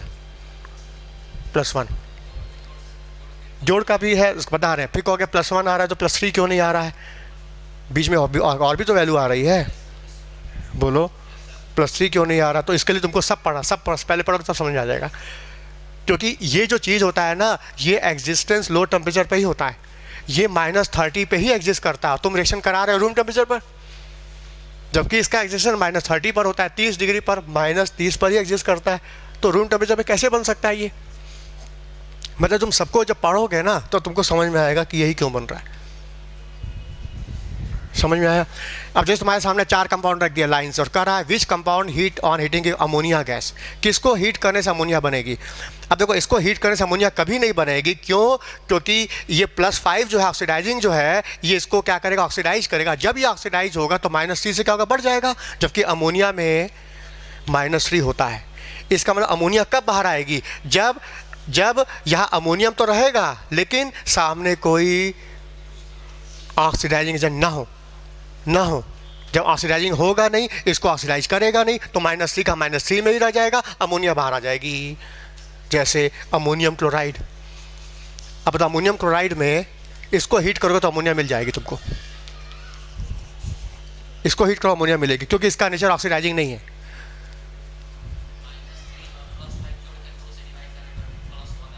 वो तो अलग बात है, वो भी बात है जो तुम बोल रहे हो, वो भी बात है, लेकिन बाकी चीज़ ये भी देखना है कि जो बाकी ऑक्साइड है क्या वो रूम टेम्परेचर एग्जिस्ट करते हैं, इनका एग्जिस्टेंस क्या है, किस टेम्परेचर पर है। ये हो रहा है रूम टेम्परेचर पर, तो पता रूम टेम्परेचर एग्जिस्ट कर नहीं सकता, ऑटोमेटिक कट गया। ये एग्जिस्ट करता है 10 डिग्री पर, मतलब ये है 10 डिग्री के आसपास, तो टेम्परेचर एग्जिस्टेंस भी देखा जाता है, वो भी है। बोलो, बात समझ में आई कि नहीं। तो जैसे अमोनियम का कोई भी सॉल्ट है, हम उसको हीट कर रहे हैं, अमोनिया मिलेगी कि नहीं। अमोनियम में अमोनिया का ये -3 होता है, लेकिन ये -3 के फॉर्म में कब बाहर आएगा, जब सामने कोई ऑक्सीडाइजिंग एजेंट ना हो। अच्छा ये बताओ, अमोनियम कार्बोनेट को गर्म करेंगे, क्या अमोनिया मिलेगी। अब बता सकते हो तुम, बताओ। अमोनियम, इसमें नाइट्रोजन का -3 है, और अमोनिया का भी -3 होता है, तो ये -3 कब बाहर आएगा, जब सामने कोई ऐसा हो जो इसको ऑक्सीडाइज, क्या ये ऑक्सीडाइजिंग है। हाँ ठीक, अमोनिया बाहर आएगी, अमोनिया बाहर आएगी। अच्छा, अमोनियम सल्फ, हम यदि मान लो अमोनियम नाइट्राइड को गर्म करते तो, अमोनियम नाइट्राइड को गर्म करें, इसमें भी ऑक्सीडाइजिंग पावर है, ये इसमें भी ऑक्सीडाइजिंग पावर है, जबकि यह -3 है, तो ये क्या करेगा, इसको ऑक्सीडाइज कर देगा। जब ये ऑक्सीडाइज होगा तो N2 गैस निकलेगी। अमोनियम नाइट्राइड को गर्म करोगे तो N2 निकलेगी, और अमोनियम नाइट्रेट को गर्म करोगे तो N2O बनेगा। फिर कहोगे N2O क्यों बना, N2 क्यों नहीं बना। ध्यान से देखना जरा, सामने देखो, इसी को दोबारा लिखते हैं, इसी रिएक्शन को फिर से। ये देखो सामने, अमोनियम नाइट्राइड को तुमने गर्म किया तो N2 गैस मिली, और अमोनियम नाइट्रेट को गर्म किए तो N2O बना। अब ध्यान से देखना जरा, सामने देखो। अब तुमने मान लो रट के गए हो, तुमको भूल गया, अब कंफ्यूज हो किस में N2 है किस में N2O, भूल गए, तो उसको कैसे याद करें। देखो सामने, ध्यान से देखो, यहाँ नाइट्राइट है और यहाँ नाइट्रेट है, यहाँ नाइट्रोजन का +3 है, यहाँ नाइट्रोजन का +5 है। पता इसकी ऑक्सीडाइजिंग पावर, जिसका ऑक्सीडेशन नंबर ज़्यादा, उसकी ऑक्सीडाइजिंग पावर भी क्या होगी, ज़्यादा। तो जब इसकी ऑक्सीडाइजिंग पावर ज़्यादा है तो सामने वाले को ऑक्सीडाइज भी ज़्यादा करेगा, और जब ज़्यादा करेगा तो ये -3 से बढ़ के +1 तक आएगा। मतलब कितने का चेंज है, ज़्यादा चेंज है ना। और ये इसकी ऑक्सीडाइजिंग पावर कम है तो इस सामने वाले को ऑक्सीडाइज भी कम करेगा, और -3 से बढ़ के 0 पे लाएगा। लेबोरेटरी में नाइट्रोजन बनाने का जो रिएक्शन है वो यही है। लैब में जो N2 बनता है वो कैसे बनता है, अमोनियम नाइट्राइड को गर्म करके। और N2O बनाना है लाफिंग गैस, तो अमोनियम नाइट्राइड को गर्म कर दो, ये बन जाएगा। दोनों लैब मेथड है। बोलो। इसकी ऑक्सीडाइजिंग पावर कम तो ऑक्सीडाइज भी करेगा कम, इसकी ज़्यादा तो ऑक्सीडाइज भी करेगा ज़्यादा। बोलो समझ में आया? अमोनिया तो नहीं मिलेगी तुमको। अमोनिया तब मिलेगी जब यहाँ पर कोई ऐसा हो जिसके अंदर ऑक्सीडाइजिंग पावर ना हो, और वो अमोनियम क्लोराइड है, अमोनियम कार्बोनेट है, अमोनियम फास्फेट है। फास्फेट के अंदर भी ऑक्सीडाइजिंग पावर कम होती है, बहुत वीक होता है ऑक्सीडाइजिंग। हाँ, लेकिन अमोनियम क्रोमेट है तो, अमोनियम डाइक्रोमेट है तो बताओ जरा, अमोनिया मिलेगी तुमको? जरा बताओ, अमोनियम डाइक्रोमेट को गर्म करोगे, अमोनिया आएगी? कभी नहीं आएगी, क्योंकि इसका नेचर ऑक्सीडाइजिंग है। ये इसको ऑक्सीडाइज करेगा और -3 में रहने नहीं देगा इसको।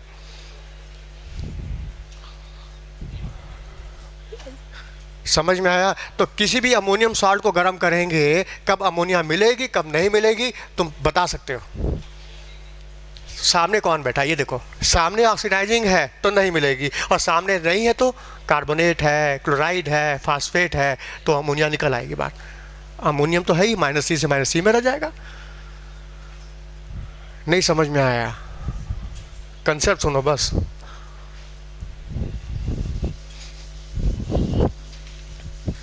अच्छा, NO नाइट्रिक ऑक्साइड। हाँ देखो, इसमें N2O और NO ये दोनों न्यूट्रल ऑक्साइड है, और बाकी सब N2O3, NO2, N2O5 ये सब एसिडिक है। मतलब नाइट्रोजन 5 ऑक्साइड बनाता है, +1 +2 +3 +4 +5। इसमें +1 और +2 जो है ये न्यूट्रल है, और बाकी +3 +4 +5 ये क्या एसिडिक है। फिर तुम कहोगे हम कैसे माने एसिडिक है? क्यों एसिडिक क्यों है? ये एसिडिक क्यों है? ये न्यूट्रल क्यों है? हाँ, जब भी कोई एलिमेंट अपनी हाई ऑक्सीडेशन में आ जाता है तो उसका एसिडिक नेचर बढ़ जाता है। तो बताइए, अपने हाईएस्ट वैल्यू पे है ना, इसकी एसिडिटी सबसे ज़्यादा है, और ये हो जाएंगे न्यूट्रल। अच्छा, और नीचे चले जाओ, -3 में बेसिक हो जाएगा, लोअर बेसिक, हायर एसिडिक, और बीच वाला न्यूट्रल। अमोनिया बेसिक है।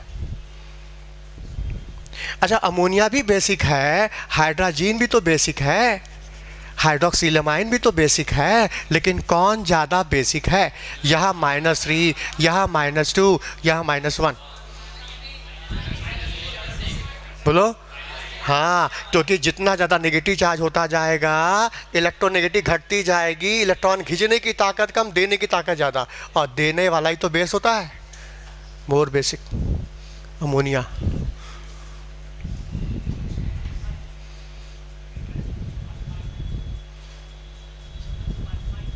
अल्फा इफेक्ट क्या होता है? वो देखो, चलो उसको भी देखो तुम। देखो ध्यान से, यहाँ NH2 के साथ H है, और यहाँ NH2 के साथ NH2 है। अब ध्यान से देखो, बताइए ये चीज़ कॉमन है ना? इन दोनों की बात हम कर रहे हैं, इन दोनों। बता, इसमें NH2 के साथ H, इसमें NH2 के साथ NH2 है। बताओ ये चीज़ कॉमन है ना? और जो चीज़ कॉमन होता है वो रिजल्ट डिसाइड करता है वेरिएबल। अब वेरिएबल में देखो, यहाँ नाइट्रोजन की इलेक्ट्रोनेगेटिव हाइड्रोजन से ज़्यादा है, तो ये नाइट्रोजन ज़्यादा इलेक्ट्रोनेगेटिव होने से कंपेयर टू हाइड्रोजन, ये इसके इलेक्ट्रॉन को अपनी तरफ, तो यहाँ पे लोन पेयर की डेंसिटी कम हो जाएगी, बेसिसिटी कम, ये बेसिक ज़्यादा। घूम फिर के बात तो फिर वही आएगी, फिर भी अमोनिया ज़्यादा बेसिक आ रहा है। देखो, मतलब इंडक्टिव फैक्ट, -I इफेक्ट। अच्छा, इसमें ऑक्सीजन की इलेक्ट्रोनेगेटिव, ऑक्सीजन की इलेक्ट्रोनेगेटिव इससे भी ज़्यादा है, ये और खींचेगा, और खींच करके लोन पेयर की डेंसिटी और घटा देगा, बेसिसिटी और कम हो जाएगी। तो ये वीक बेस और ये हो गया स्ट्रॉन्ग बेस, इंडक्टिव इफेक्ट। तब भी बात वही है।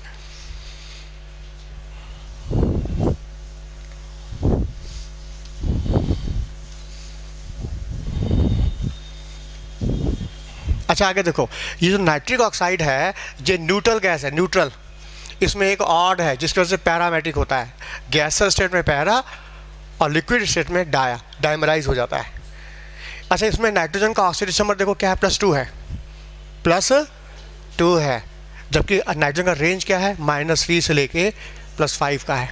मतलब ये घट भी सकता है और बढ़ भी सकता है। जो घट भी सके, बढ़ भी सके, मतलब इसके अंदर ऑक्सीडाइजिंग पावर भी है और रिड्यूसिंग पावर भी है। तो nitric oxide having oxidizing as well as reducing power. अब इसमें ना दोनों पावर है। अब ये अपनी कौन सी पावर दिखाएगा? डिपेंड करता सामने कौन है। सामने इसके बैठा है नाइट्रिक एसिड, नाइट्रिक एसिड बैठा है। बताओ यहाँ नाइट्रिक का +5 है, हाईएस्ट वैल्यू पर है, इसका नेचर ऑक्सीडाइजिंग, तो ये हो जाएगा रिड्यूसिंग एजेंट। और जब ये रिड्यूसिंग एजेंट का काम करेगा तो सामने वाले को क्या रिड्यूस करेगा, और जब इसको रिड्यूस करेगा तो इसका ऑक्सीजन नंबर क्या होगा, घटेगा। अब +5 से घट के +4,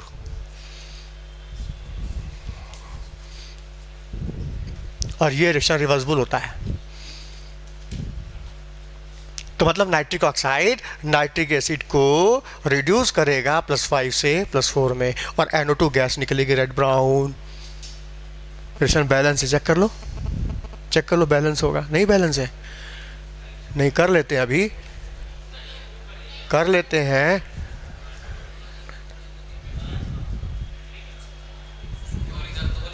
दो करें, अब देखो नहीं हुआ, नहीं हुआ, कर रहे हैं, रुको ना, क्या घबरा रहे हो।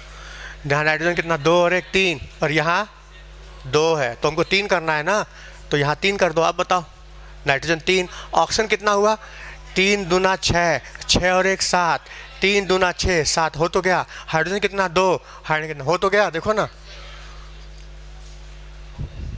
हो गया।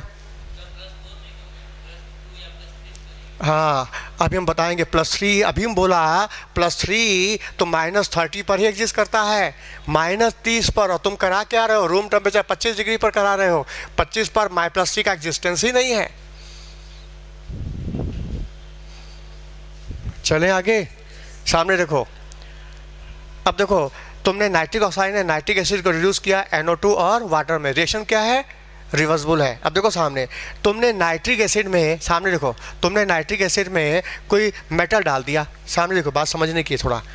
नाइट्रिक एसिड में तुमने मेटल डाल दिया, तो मतलब मेटल क्या करेगा, ये बेस है और ये एसिड है, तो पहले एसिड बेस रिएक्शन हो जाएगा, और ये मेटल यहाँ से H+ आयन निकालेगा, हाइड्रोजन निकालेगा, और ये हाइड्रोजन जो इसमें से निकलेगी, जिसका नेचर रिड्यूसिंग होता है, वो क्या करे, इसको रिड्यूस कर देगी। क्यों, क्योंकि इसके अंदर +5 है, इसके अंदर ऑक्सीडाइजिंग पावर है।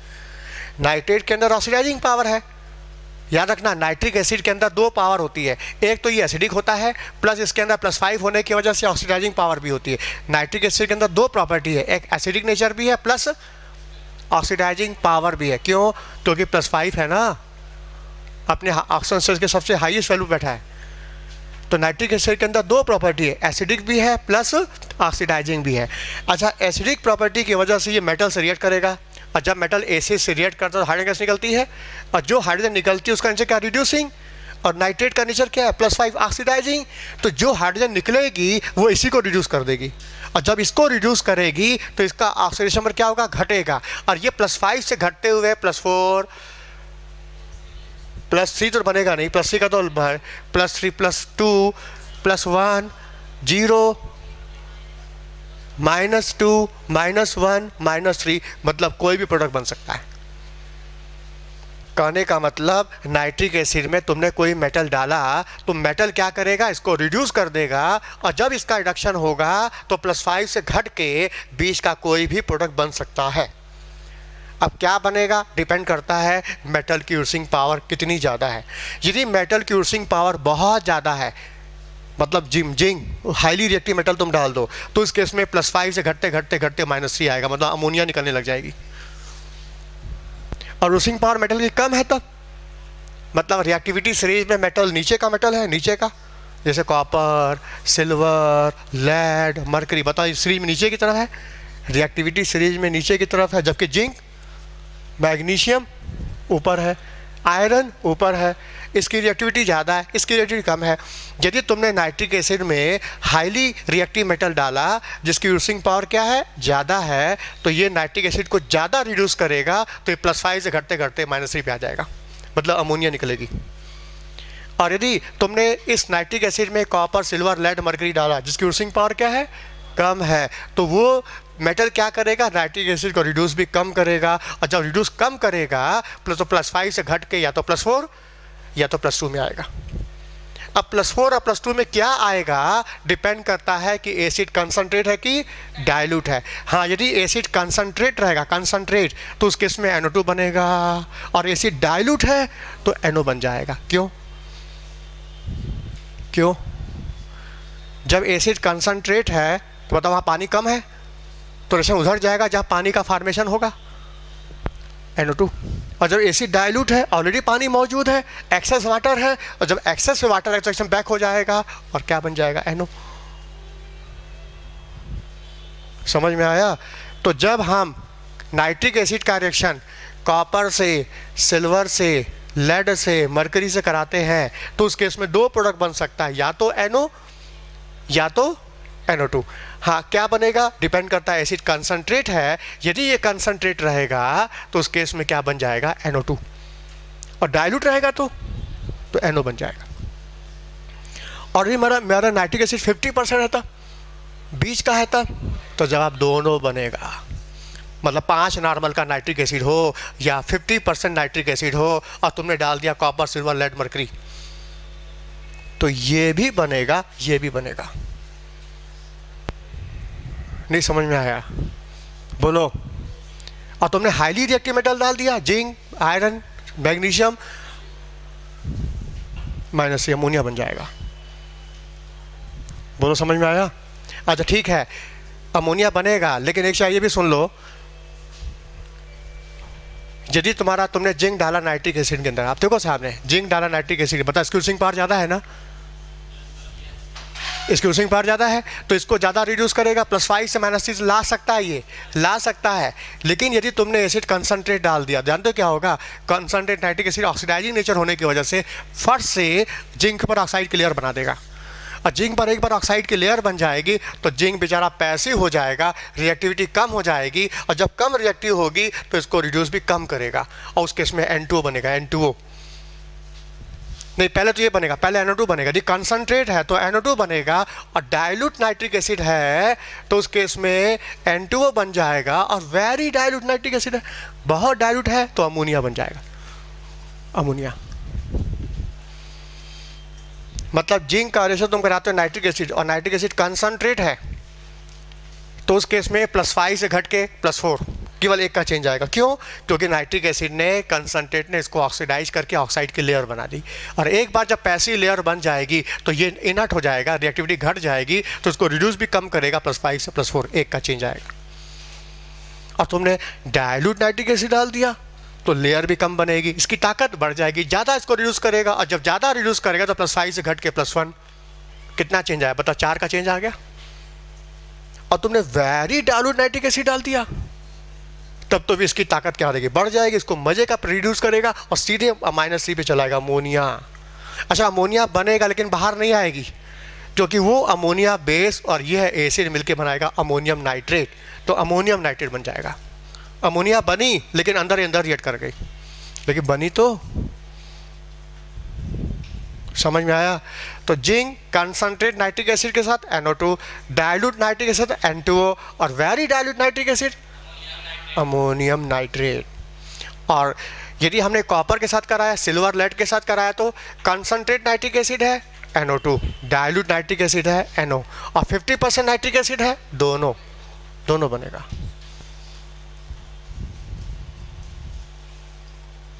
बोलो, बात समझ में आया? आज देखो, प्योर नाइट्रिक एसिड कलरलेस होता है। जो नाइट्रिक एसिड प्योर कलरलेस है, उसको सनलाइट में रख दो तो ब्राउन हो जाता है, क्योंकि नाइट्रिक एसिड जब लाइट पड़ती है, डिकम्पोज करता तो NO2 गैस निकलती है, और NO2 की वजह से ये रेड ब्राउन होता है नाइट्रिक एसिड। बोलो, बात समझ आई कि नहीं? और नाइट्रिक एसिड जो है ना, ये सारे मेटल से रिएक्ट करता है, लेकिन नॉर्मल मेटल से रिएक्ट नहीं करता। नॉर्मल मेटल में क्या आता है? Platinum, gold, mercury. ये मेटल नाइट्रिक एसिड में डिजॉल्व नहीं होते, डिजॉल्व होते हैं एक्वा रेजिया में। और एक्वा रेजिया क्या है? HCl नाइट्रिक एसिड का मिक्सचर होता है, 3:1 रेशियो, और इसकी रिएक्टिविटी बहुत ज़्यादा होती है, इसमें नॉर्मल मेटल भी डिजॉल्व कर जाते हैं। तो क्या कारण है एक्वा रेजिया की हाईली रिएक्टिविटी हो? हाँ बोलो। हाँ, नेसेंट क्लोरीन भी है और NOCl भी, दो चीज़ें। नेसेन क्लोरीन भी है प्लस NOCl, NOCl दोनों है। हाँ, इसमें नेसेन क्लोरीन का महत्व ज़्यादा है। हाँ, ये हो गया ऑक्साइड। अब बचा फास्फोरस। फास्फोरस के ऑक्साइड ऑक्सीडेशन। समय हो गया क्या? हो जाएगा, 5 मिनट में हो जाएगा। कंसेप्ट ही सुनाना है ना। हाँ, ओस्वाल्ड प्रोसेस में देखो क्या वो नाइट्रिक एसिड बनता है।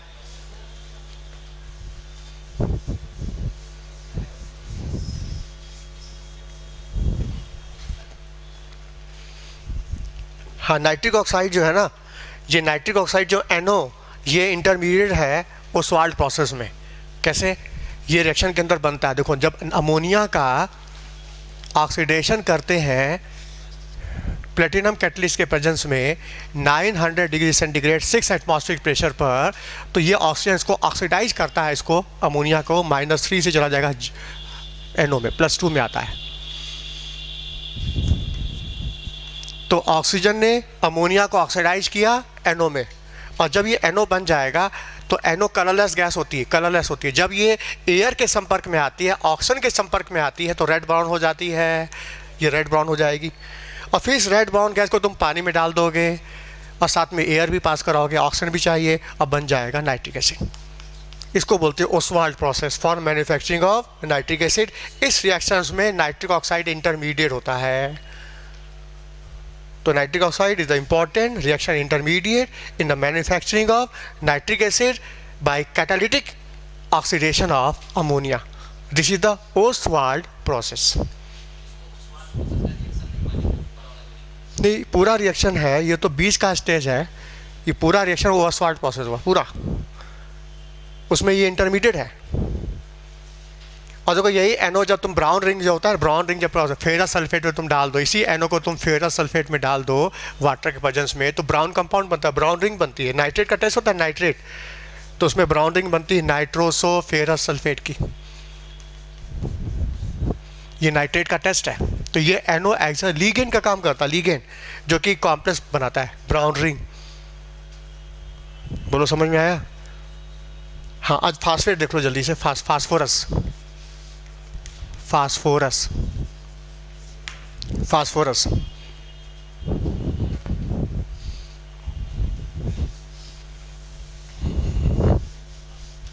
हाँ, देखो, फास्फोरस जो है उसके हमको इलेक्ट्रॉन्स मिलते हैं। एक होता है वाइट फास्फोरस,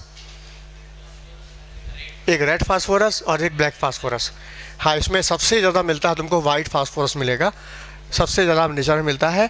हाँ, वाइट फास्फोरस का जो स्ट्रक्चर है वो ये है, ये वाइट फास्फोरस का स्ट्रक्चर है। हाँ, इसमें एंगल कितना होता है? 60 डिग्री का होता है। जो ये एंगल जो है बहुत तनाव में है, तो ये सबसे स्टेबल एंगल 109 होता है। ये 109 से कम हो जाने से, इसमें तनाव आ जाने से इसकी रिएक्टिविटी क्या होती, बढ़ जाती है। तो वाइट फास्फोरस हाईली रिएक्टिव होता है, एयर में बर्न कर जाता है, और ये ऑक्सीडाइज होकर के ये फास्फोरेसेंस शो करता है, फास्फोरेसेंस केमिल्यूमिनेसेंस, है ना, ड्यू टू इसकी हाईली रिएक्टिविटी वजह से, इस एंगल स्ट्रेन होने की वजह से। अच्छा, इसी वाइट फास्फोरस को हीट कर दो, वाइट फास्फोरस को हीट कर दो, तो जैसे ये वाइट फास्फोरस है, देखो ये वाइट फास्फोरस तुमने इसको हीट कर दिया, तो हीट करने से क्या होगा? तनाव की वजह से ये बॉन्ड टूट जाएगा, और ये टूट जाने के बाद ये बॉन्ड इसके साथ दोस्ती बॉन्ड बन जाएगा, और ऐसी चेन बनती जाएगी, पॉलीमर चेन बन जाएगा। अभी हो गया रेड फास्फोरस हो गया। अच्छा, और हीट करोगे तो फिर ये भी लेन बिक जाएगी, पूरी एकदम लीनियर चेन के फॉर्म में आ जाएगा, ब्लैक फास्फोरस में आ जाएगा। तो मतलब एंगल स्ट्रेन फ्री हो गया, बिल्कुल स्ट्रेनलेस हो गया। सबसे ज़्यादा स्ट्रेन किस में होता है? वाइट फास्फोरस में होता है।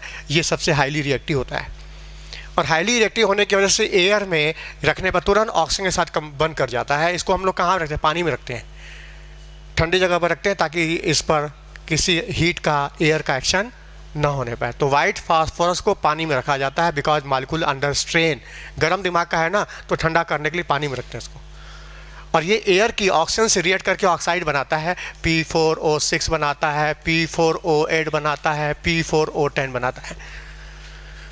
हाँ, यदि वाइट फास्फोरस को तुमने लिमिटेड सप्लाई एयर में रखा है, लिमिटेड एयर में, तो P4O6 बन जाएगा, और यदि एयर में पर्याप्त मात्रा में ऑक्सीजन है तो P4O10 बन जाएगा। हाँ, P4O6 देखो कैसे बना, ये P4O6 देखो, ये वाइट फास्फोरस था, वाइट फास्फोरस था, तो ऑक्सीजन जो होगा इस बॉन्ड में इंसर्ट कर जाएगा, यहाँ हर पीपी बॉन्ड के बीच में ऑक्सीजन आ जाएगा। ये तब बनेगा, ये P4O6 का स्ट्रक्चर है। देखो ध्यान से, फास्फोरस के वैलेंस में 5 होता है, 5 में से 3 शेयरिंग किया, बचा एक लोन पेयर, एक लोन पेयर यहाँ, एक लोन पेयर यहाँ, एक लोन पेयर यहाँ, एक लोन पेयर यहाँ। यदि एयर में ऑक्सीजन लिमिटेड सप्लाई में है तो P4O6 बन जाएगा, और यदि एक्सेस में एयर है तो P4O8, और एक्सेस में है तो P4O10 है। यहाँ फास्फोरस का +3 है, यहाँ +4 है, यहाँ +5 है। बना रहे पहले ये समझ में आ गया। अच्छा, जब मान लो एयर में ऑक्सीजन की सप्लाई ज़्यादा है तो ऑक्सीजन के पास 6 इलेक्ट्रॉन होते हैं, इसको 2 की ज़रूरत है, तो होगा क्या, ये फास्फोरस अपना लोन पे उठा के इसको दे देगा। और जब ऑक्सीजन फास्फोरस का लोन पेयर लेके कर्जे में आ जाएगा तो ऑक्सीजन अपना कर्जा उतारने के लिए अपना लोन पेयर बैक साइड से फास्फोरस के वैकेंट डी में डाल देगा और बनाएगा बैक बॉन्डिंग, पहला सिग्मा दूसरा पाई। इसमें ऑक्सीजन का लोन पेयर पी का गया फास्फोरस के डी में, और इस पाई बॉन्ड का नाम है डी पाई पी पाई बैक बॉन्डिंग। सेम यही बॉन्डिंग इधर से भी हो जाएगी। ये हो गया P4O8 का। अच्छा, मान लो पर्याप्त मात्रा में ऑक्सीजन है तो फिर यही बॉन्डिंग इधर से भी हो जाएगी, और इसका फ्लावर लाइक स्ट्रक्चर बन गया, white phosphorus, flower of phosphorus. This is a flower of phosphorus. ये सब पंखुड़ियाँ हैं और ये मकरंद है सब बीच में। क्या बोलते हो, मकरंद होता है फूलों में ना।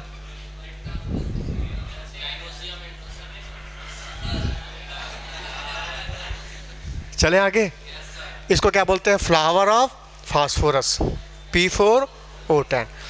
हाँ, अब बताओ इसमें देखो ध्यान से, ये जो टर्मिनल PO बॉन्ड है वो शॉर्टर है इनर PO बॉन्ड से। टर्मिनल PO बॉन्ड शॉर्टर है इनर से, क्योंकि इसकी डबल बॉन्ड कैरेक्टर यहाँ सिंगल है। डबल बॉन्ड आ जाने से इसकी लेंथ क्या होगी, कम। जैसे मानो क्वेश्चन आएगा P4O10 में टर्मिनल PO बॉन्ड शॉर्टर होता है इनर से, क्यों, डबल बॉन्ड, क्यों, P पाई D पाई, जबकि यहाँ नॉर्मल सिंगल बॉन्ड है, जबकि ये डबल बॉन्ड है। तो इसकी लेंथ और इसकी लेंथ में फ़र्क है, इस लेंथ और इस लेंथ में फ़र्क है। ये लेंथ छोटी है, ये लेंथ ज़्यादा है। समझ में आया। अच्छा, P4O10 जो है ये पावरफुल डिहाइड्रेटिंग एजेंट होता है, ये पानी सोखता है। कहीं पानी सोखना हुआ तो हम इसका इस्तेमाल कर सकते हैं, जो स्ट्रॉन्ग डिहाइड्रेटिंग है। इसकी डिहाइड्रेटिंग पावर इतनी ज़्यादा होती है कि किसी दूसरे एजेंट से भी पानी सोख लेगा। सल्फ्यूरिक एसिड भी पानी सोखता है, उसमें से भी पानी सोख लेगा ये। नाइट्रिक एसिड भी पानी सोखता है, उसमें से भी पानी सोख लेगा ये। मतलब इसकी डिहाइड्रेटिंग पावर औरों से भी ज़्यादा है। लेकिन ज़्यादा है इसका मतलब तुमको अमोनिया को ड्राई करना है। मान लो अमोनिया, तो अमोनिया बना रहे हो, तो अमोनिया बताओ हाइड्रोलिसिस से बन रही थी, तो पानी के ऊपर अमोनिया बन रही थी। बताओ, अमोनिया तुम बनाए थे कैल्शियम मैग्नीशियम नाइट्राइड की हाइड्रोलिसिस करा के, तो अमोनिया पानी के ऊपर ना बन रही थी। तो जब अमोनिया बनेगी तो साथ साथ मॉइस्चर भी तो होगा आसपास। हाँ, हमको अमोनिया को ड्राई करना है, तो ड्राई करने के लिए हमें डिहाइड्रेटिंग एजेंट डालना होगा। वो डिहाइड्रेटिंग एजेंट क्या यूज़ करें, क्या P4O10 यूज़ कर सकते हैं? क्यों नहीं यूज़ कर सकते? किताब में लिखा है, क्यों रिएक्ट कर जाएगा? हाँ, क्योंकि ये एसिड है, अमोनिया बेस है। तो मतलब बेस को ड्राई कराने के लिए बेस का इस्तेमाल करोगे। बेस को ड्राई करना है तो बेस का इस्तेमाल करोगे, एसिड को ड्राई करना है तो एसिड का इस्तेमाल करोगे। एसिड को ड्राई करने के लिए कभी बेस का इस्तेमाल, क्योंकि रिएक्शन हो जाए, एसिड बेस हो जाए। तुम्हें ड्राई करना है ना, रिएक्शन नहीं कराना। और कैल्शियम ऑक्साइड क्या है, बेस। अमोनिया क्या है, बेस। आपस में रिएक्ट करेंगे नहीं। अच्छा, इसको ड्राई करने के लिए सल्फ्यूरिक एसिड का इस्तेमाल करेंगे क्या? नहीं करेंगे। ये भी एसिड, ये भी एसिड, ये दोनों रिएक्ट कर जाएंगे। अमोनिया को ड्राई करना हो तो कैल्शियम ऑक्साइड। बोलो क्लियर? अच्छा, अब देखो सामने ये ऑक्साइड बन गए। अब इन ऑक्साइड को पानी में डाल दो तो बनता है ऑक्सी एसिड। क्या बनेगा? और ऑक्सी एसिड फास्फोरस के 10 तो हैं। कितने? उन 10 के नाम, 10 के फॉर्मूले, 10 के स्ट्रक्चर, 10 की प्रॉपर्टी क्या है, हम 5 मिनट में सुना देते हैं फटाफट। ठीक है, 10 के नाम, 10 के फॉर्मूले, स्ट्रक्चर और प्रॉपर्टी। ध्यान से सुनो।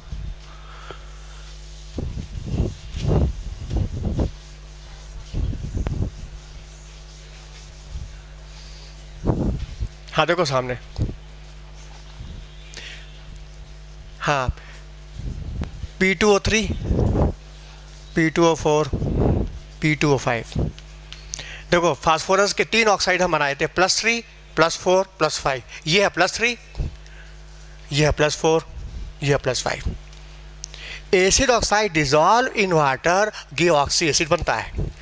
अब ये देखो जितने भी लोअर के हैं उसमें अस का इस्तेमाल करोगे, और जिसमें +5 उसमें इक का इस्तेमाल करोगे। इसको बोलोगे फास्फोरस एसिड, इसको बोलोगे फास्फोरिक एसिड। याद हो गया? लोअर के साथ अस, हायर के साथ इक। +3 लोअर, +5 हायर। जब भी लोअर का ऑक्सीजन एसिड बनाओगे उसमें अस लगा देना, फास्फोरस एसिड, और जब +5 का बनाओगे तो फास्फोरिक एसिड। याद हो गया? अब लिखना बंद कर दो ना, अब लिखोगे तो हमारी स्पीड स्लो हो जाएगी फिर। लोअर में अस, हायर में इक। यहाँ +3 लोअर है, इसके ऑक्सीडेशन में अस लगेगा, ये हायर, इसमें क्या लगोगे? इक। याद हो गया? अच्छा, अब इसी अस में तुमने यदि 3 वाटर जोड़ा, 3 वाटर तो अर्थो हो जाएगा। इसी में 2 वाटर जोड़ा तो पायरो हो जाएगा। 1 वाटर जोड़ा तो मेटा हो जाएगा। तो इसका नाम होगा अर्थोफास्फोरिक एसिड, पायरोफास्फोरिक एसिड, मेटाफास्फोरिक एसिड। क्योंकि हायर है ना, एक सॉरी अस है, ये तो अस है। हाँ, इसमें क्या होगा? अर्थोफास्फोरस, पायरोफास्फोरस, मेटाफास्फोरस। अच्छा, इसमें तुमने पानी डाल दिया, तो तुमने वाटर डाल दिया तो क्या बनेगा? एक। अच्छा, तुमने वाटर 3 तो डाला तो अर्थोफास्फोरिक एसिड, 2 वाटर डाला तो पायरो, 1 वाटर डाला तो मेटाफास्फोरिक एसिड। इसमें एक, इसमें अस। 3 ऐसे 3 2 1 अर्थो पायरो मेटा, 3 2 1 अर्थो पायरो मेटा। बोलो। अब देखो सामने, जैसे मान लो इसमें तुमने 3 वाटर डाला, 3 वाटर, तो P2O3 + 3H2O, तो फॉर्मूला क्या बन गया? H6 P2O6 H6 sorry H6 H6 P2O6। अच्छा, इसको हम सिंपल फॉर्म में ला सकते हैं, H3PO3। ये इसका फॉर्मूला हो गया। This is the formula of अर्थो फास्फोरस एसिड। याद हो गया? बोलो। सामने देखो। अब हमको इसका स्ट्रक्चर बनाना है, तो कैसे बनाएंगे स्ट्रक्चर? याद रखना, फास्फोरस की 5 कोवलेंसी होती है, 5 बॉन्ड बना सकता है। ऑक्सीजन की 2 कोवलेंसी होती है, 2 बॉन्ड बनाएगा। हाइड्रोजन की 1 वैलेंसी होती है, 1 बॉन्ड बनाएगा। और चूंकि एसिड है तो OH ग्रुप भी होगा, ऑक्सी एसिड है, हाइड्रोक्सिल ग्रुप होगा ही होगा। तो फास्फोरस की 5 वैलेंसी हमको मेंटेन करनी, याद रखना। ठीक है? हाँ, मेरे पास कितने हाइड्रोजन है? 3। तो हमने पहले 3 OH लगाया, देखते क्या बनता है। ठीक है? कितने मेरे पास बचे? 2 बॉन्ड और बना सकते हैं हम। हाँ, मेरे पास क्या बचा? हाइड्रोजन सब खप गया, तो कोई बॉन्ड ही नहीं बचा। तो हमको 2 वैलेंसी इसकी मेंटेन करने के लिए ऑक्सीजन यहाँ लगा के इसको हटा के H लगा देते हैं। तो बताओ, इसकी 5 वैलेंसी हो गई मेंटेन। ऑक्सीजन की 2 वैलेंसी हो गई, 2 2 2। और हाइड्रोजन की वैलेंसी कितनी हो गई? 1 1 1 1। फास्फोरस की वैलेंसी 5, ऑक्सीजन की 2, हाइड्रोजन की 1। इसको ध्यान में रखते हुए तुम स्ट्रक्चर बनाओगे तो उसका स्ट्रक्चर बन जाएगा। अच्छा, बनने से फ़ायदा क्या हुआ? फ़ायदा ये हुआ कि इसमें जितने OH ग्रुप होंगे वो उसकी बेसिसिटी हो जाएगी।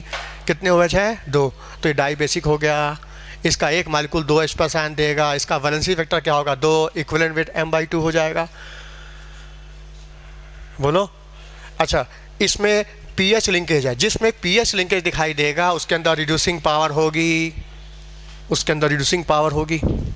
और जिसके अंदर रिड्यूसिंग पावर होगी वो रिड्यूस करेगा कॉपर सल्फेट से कॉपर, सिल्वर नाइट्रेट से सिल्वर, मर्क्यूरिक से मर्क्यूरस क्लोराइड, आयोडीन से आयोडीन को रिड्यूस करेगा HI में, आयोडीन से HI, बेंजीन डाइजोनियम सॉल्ट से बेंजीन, और एसिडिफाइड KMnO4 को कलरलेस कर देगा, क्योंकि इसके अंदर रिड्यूसिंग पावर है, क्योंकि इसमें pH लिंकेज है। जिस फास्फोरस एसिड में pH लिंकेज दिखाई दे, समझना उसमें रिड्यूसिंग पावर है, और ना दिखाई दे रिड्यूसिंग पावर नहीं है। बोलो, समझ में आया? बोलो। अच्छा, तुमने मान लो 2 वाटर जोड़ा, तो अभी हाथ कितना जोड़े? 3। इसमें 2 जोड़ोगे, और जब 2 जोड़ोगे तो क्या बन जाएगा? 2 वाटर जोड़ो तो क्या बनता है? H4P2O4। हाँ, तो फॉर्मूला सिंपल फॉर्म क्या होगा? 3 और 2 5। हाँ सॉरी 5। ये बन जाएगा H4P2O5 हुआ। बोलो। अच्छा, अब ये इस फार्मूले में इसमें सिंपल फॉर्म तो आ नहीं सकता, कोई बात नहीं, पूरा बना दो। हाँ, 2 फास्फोरस ले लो। हाँ, यहाँ 4 है तो यहाँ 2 इधर दे दो, 2 इधर और 2 इधर, बराबर बराबर बांटो ताकि सिमेट्री आ जाए। और ये देखो एक चीज़ बताएं, जिसमें अस है उसमें रिड्यूसिंग पावर रहेगी, मतलब pH लिंकेज रहेगा। तो बताइए, अस वाले हैं ना, अस के है ना, इसमें पीएच जरूर होगा, पीएच। अच्छा कितने हाइड्रोजन तुम्हारे पास है? 4। तो एसिड भी तो है, तो OH भी लगा दो।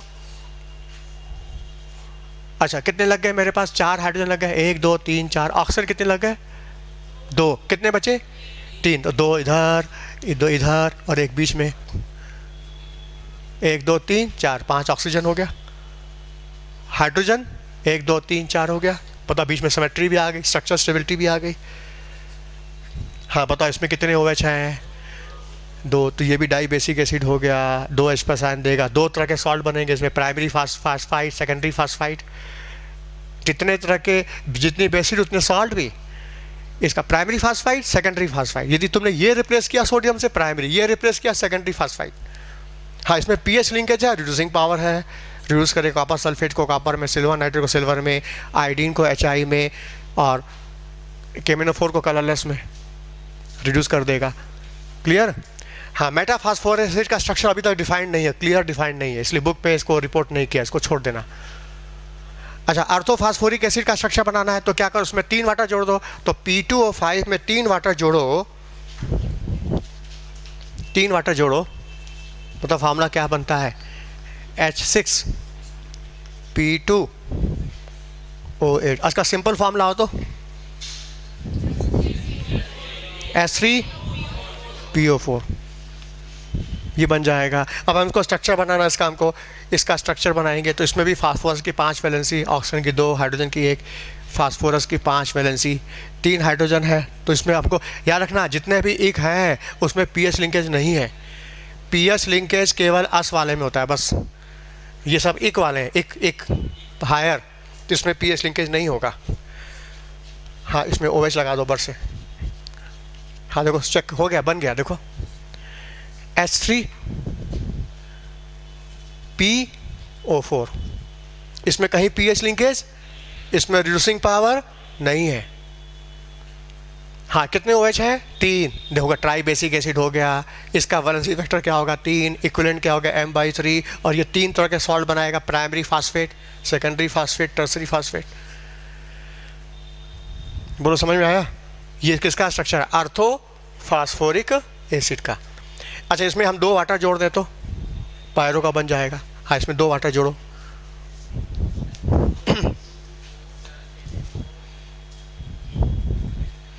पाँच 6 7। अब अच्छा 7 नंबर ऑड नंबर है तो इक्वल हाफ में नहीं हो सकता, सिंपल फॉर्म नहीं ला सकते, तो कोई बात नहीं, हम पूरा लेके चलेंगे, पूरा बनाएंगे हम। अब पूरा जब बनाएंगे तो फास्फोरस फास्फोरस, और चूँकि एक है तो इसमें पीएच लिंकेज तो है नहीं, हमको पता है एक वाले में पीएच नहीं होता, तो उसमें OH कितने? 5 है ना, 4 है ना, तो बराबर बराबर बांटो, 2 इधर 2 इधर 2 इधर। कितने बचेगा? 1 2 3 4 5 6, एक और बचे 7। इसमें देखो POP लिंकेज है, देखो POP, ये भी क्वेश्चन आता है कि इस फास्फोरस में POP लिंकेज है, ये भी क्वेश्चन आता है। इसमें पीएच लिंकेज नहीं है, रिड्यूसिंग पावर नहीं है। कितने हाइड्रोक्सिल ग्रुप है? 4 हाइड्रोक्सिल ग्रुप है कि नहीं? अच्छा मेटाफॉस्फोरिक एसिड की बात को, उसमें 1 वाटर जोड़ो, 1 वाटर जोड़ो, क्या बनता है? H2P2, 5 और 1 6 O6। अच्छा सिंपल फॉर्म आ सकता है इसका, इसका सिंपल फॉर्म क्या होगा? HPO3। ये होगा मेटाफॉस्फोरिक एसिड का हो गया स्ट्रक्चर फार्मूला। अब मेटाफॉस्फोरस को ग्लासी बोलते हैं, ग्लेशियल फास्फोरिक एसिड बोला जाता है। क्यों? क्योंकि ग्लास की तरह चमकता है, ट्रांसपेरेंट होता है, ग्लास लाइक सॉलिड होता है, ये ग्लासी बीड बनती है इसकी फास्फेट टेस्ट। तो ये ग्लास लाइक होने से, पॉलीमरिक होने की वजह से इसको बोलते हैं ग्लेशियल फास्फोरिक एसिड। इसका स्ट्रक्चर देखो ऐसा होता है, वैसे हम इसका स्ट्रक्चर बनाएंगे तो ये बनेगा, देखो ये इसका स्ट्रक्चर है। मतलब इसमें एक OH ग्रुप है, मोनोबेसिक है, 1 H प्लस आयन देगा, एक ही सॉल्ट बनाएगा केवल। इसके अंदर पीएच लिंकेज नहीं है, रिड्यूसिंग पावर नहीं है। समझ में आया? अच्छा इसका जो स्ट्रक्चर जो होता है ये पॉलीमरिक हो जाता है। जब ये यदि लिक्विड के फॉर्म में रहेगा तो इसका स्ट्रक्चर ऐसा होगा, पॉलीमरिक।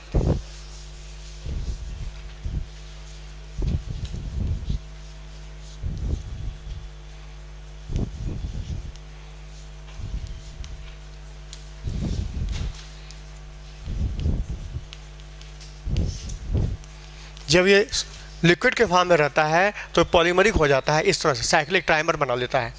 साइक्लिक ट्राइमर कौन? Metaphosphoric acid, glacial phosphoric acid.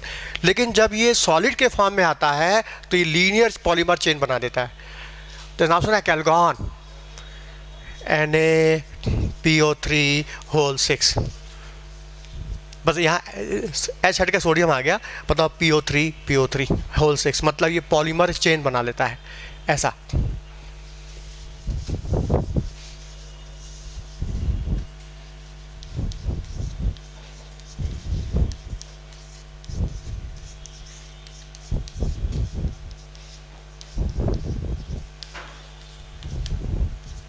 Polymeric chain बना लेगा ऐसे।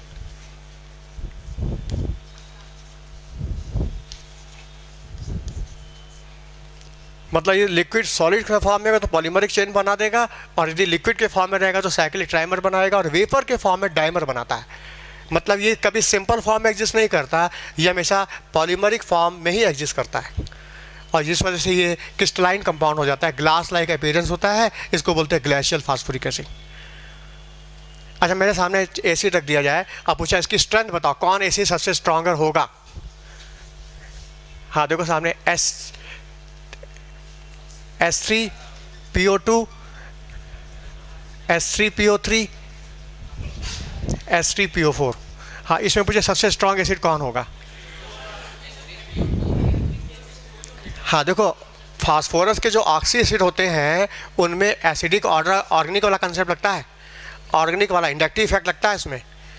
ये थोड़ा औरों से इनऑर्गेनिक एसिड से हट के होता है ये, ठीक है। इसमें हमको लगाएंगे इंडक्टिव इफेक्ट। हाँ, इसका स्ट्रक्चर देखो जरा,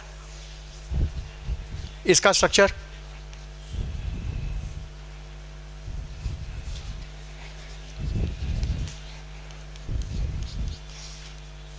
देखो, ये इसका स्ट्रक्चर देखो। हाँ, इसका स्ट्रक्चर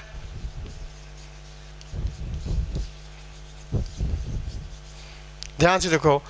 इसमें पीओ ग्रुप देखो, इसमें पीओ ग्रुप कितने हैं? 2। इसमें PO1, इसमें PO1। ये पीओ ग्रुप क्या है? विड्रॉइंग ग्रुप है। ऑक्सीजन की इलेक्ट्रोनेगेटिव फास्फोरस से ज़्यादा है, तो ऑक्सीजन फास्फोरस इलेक्ट्रॉन को अपनी तरफ खींचेगा, तो पूरा ग्रुप क्या होगा? विड्रॉइंग।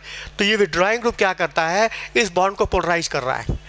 विड्रॉइंग ग्रुप एक खींचने वाला एक, पोलराइज होने वाला कितने हो गए? 3।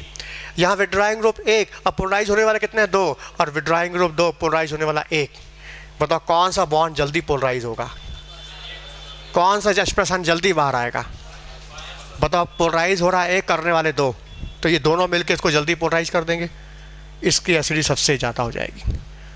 या ये भी कह सकते हो, H+ निकलने के बाद कंजुगेट बेस ज़्यादा स्टेबल है, इधर भी इधर भी इधर भी। क्या वो स्टेबिलिटी इधर है जो स्टेबिलिटी इस कंजुगेट बेस में है? कंजुगेट बेस स्टेबल, तो एसिडिटी क्या होगी? ज़्यादा। या मतलब ऑर्गेनिक वाला कंसेप्ट लगाना है यहाँ पर। बोलो, समझ में आ रहा है? कर लोगे ना? लोअर के साथ अस, हायर के साथ 1। 3 वाटर जोड़ोगे तो अर्थो, 2 जोड़ोगे तो पैरो, 1 जोड़ोगे तो मेटा। और जितने अस वाले हैं उसके अंदर पीएच लिंकेज होगा, उसमें रूसिंग पावर होगी। लेकिन जो 1 वाले हैं उसमें पीएच लिंकेज नहीं होगा, रूसिंग पावर नहीं होगी। और एक चीज़ और, जिसमें अस है +3 है, जबकि रेंज है -3 से लेके +5 का, तो जितने +3 वाले हैं इनको हीट करोगे तो डिसप्रोपोर्शनेट रिएक्शन हो जाएगा। मतलब इसके 2 प्रोडक्ट बनेंगे, एक ऑक्सीडाइज और एक रिड्यूस। जैसे देखो S3PO3, इसमें फास्फोरस का +3 है, तुमने इसको गर्म कर दिया तो इसके 2 प्रोडक्ट बनेंगे, एक +5 का बनेगा, एक -3 का बनेगा, मतलब S3PO4 और फास्फीन बन जाएगा। क्योंकि जब भी किसी मॉलिक्यूल्स में एलिमेंट का ऑक्सीडेशन नंबर रेंज के बीच का होता है, रेंज के बीच का, तुमने गर्म कर दिया तो 2 प्रोडक्ट बनेंगे, एक ऑक्सीडाइज एक रिड्यूस, मतलब डिसप्रोपोर्शनेट। तो ये प्रॉपर्टी किसके पास है? अस के पास कि एक के पास? हाँ, अस के पास। अस +3 में है, एक तो +5 वाला। +5 वाला तो घट नहीं सकता, बढ़ सकता नहीं वो। तो जितने भी +3 वाले हैं अस, ये सब हीट करोगे 2 प्रोडक्ट बनाएंगे, एक ऑक्सीडाइज दूसरा रिड्यूस, मतलब इसके पास है डिसप्रोपोर्शनेट प्रॉपर्टी है। बातें तो बहुत हैं, लेकिन हमने मेन पॉइंट सुनाया है। बाकी जो पेपर लगा के देखना, जो दिक्कत होगी तो हेल्प करेंगे, है ना? हाँ, मांग लो पेपर। कुछ अपने भी पढ़ के आए होगे ना, अपने भी तो पढ़ के आए हो ना। हाँ, दे दो सबको।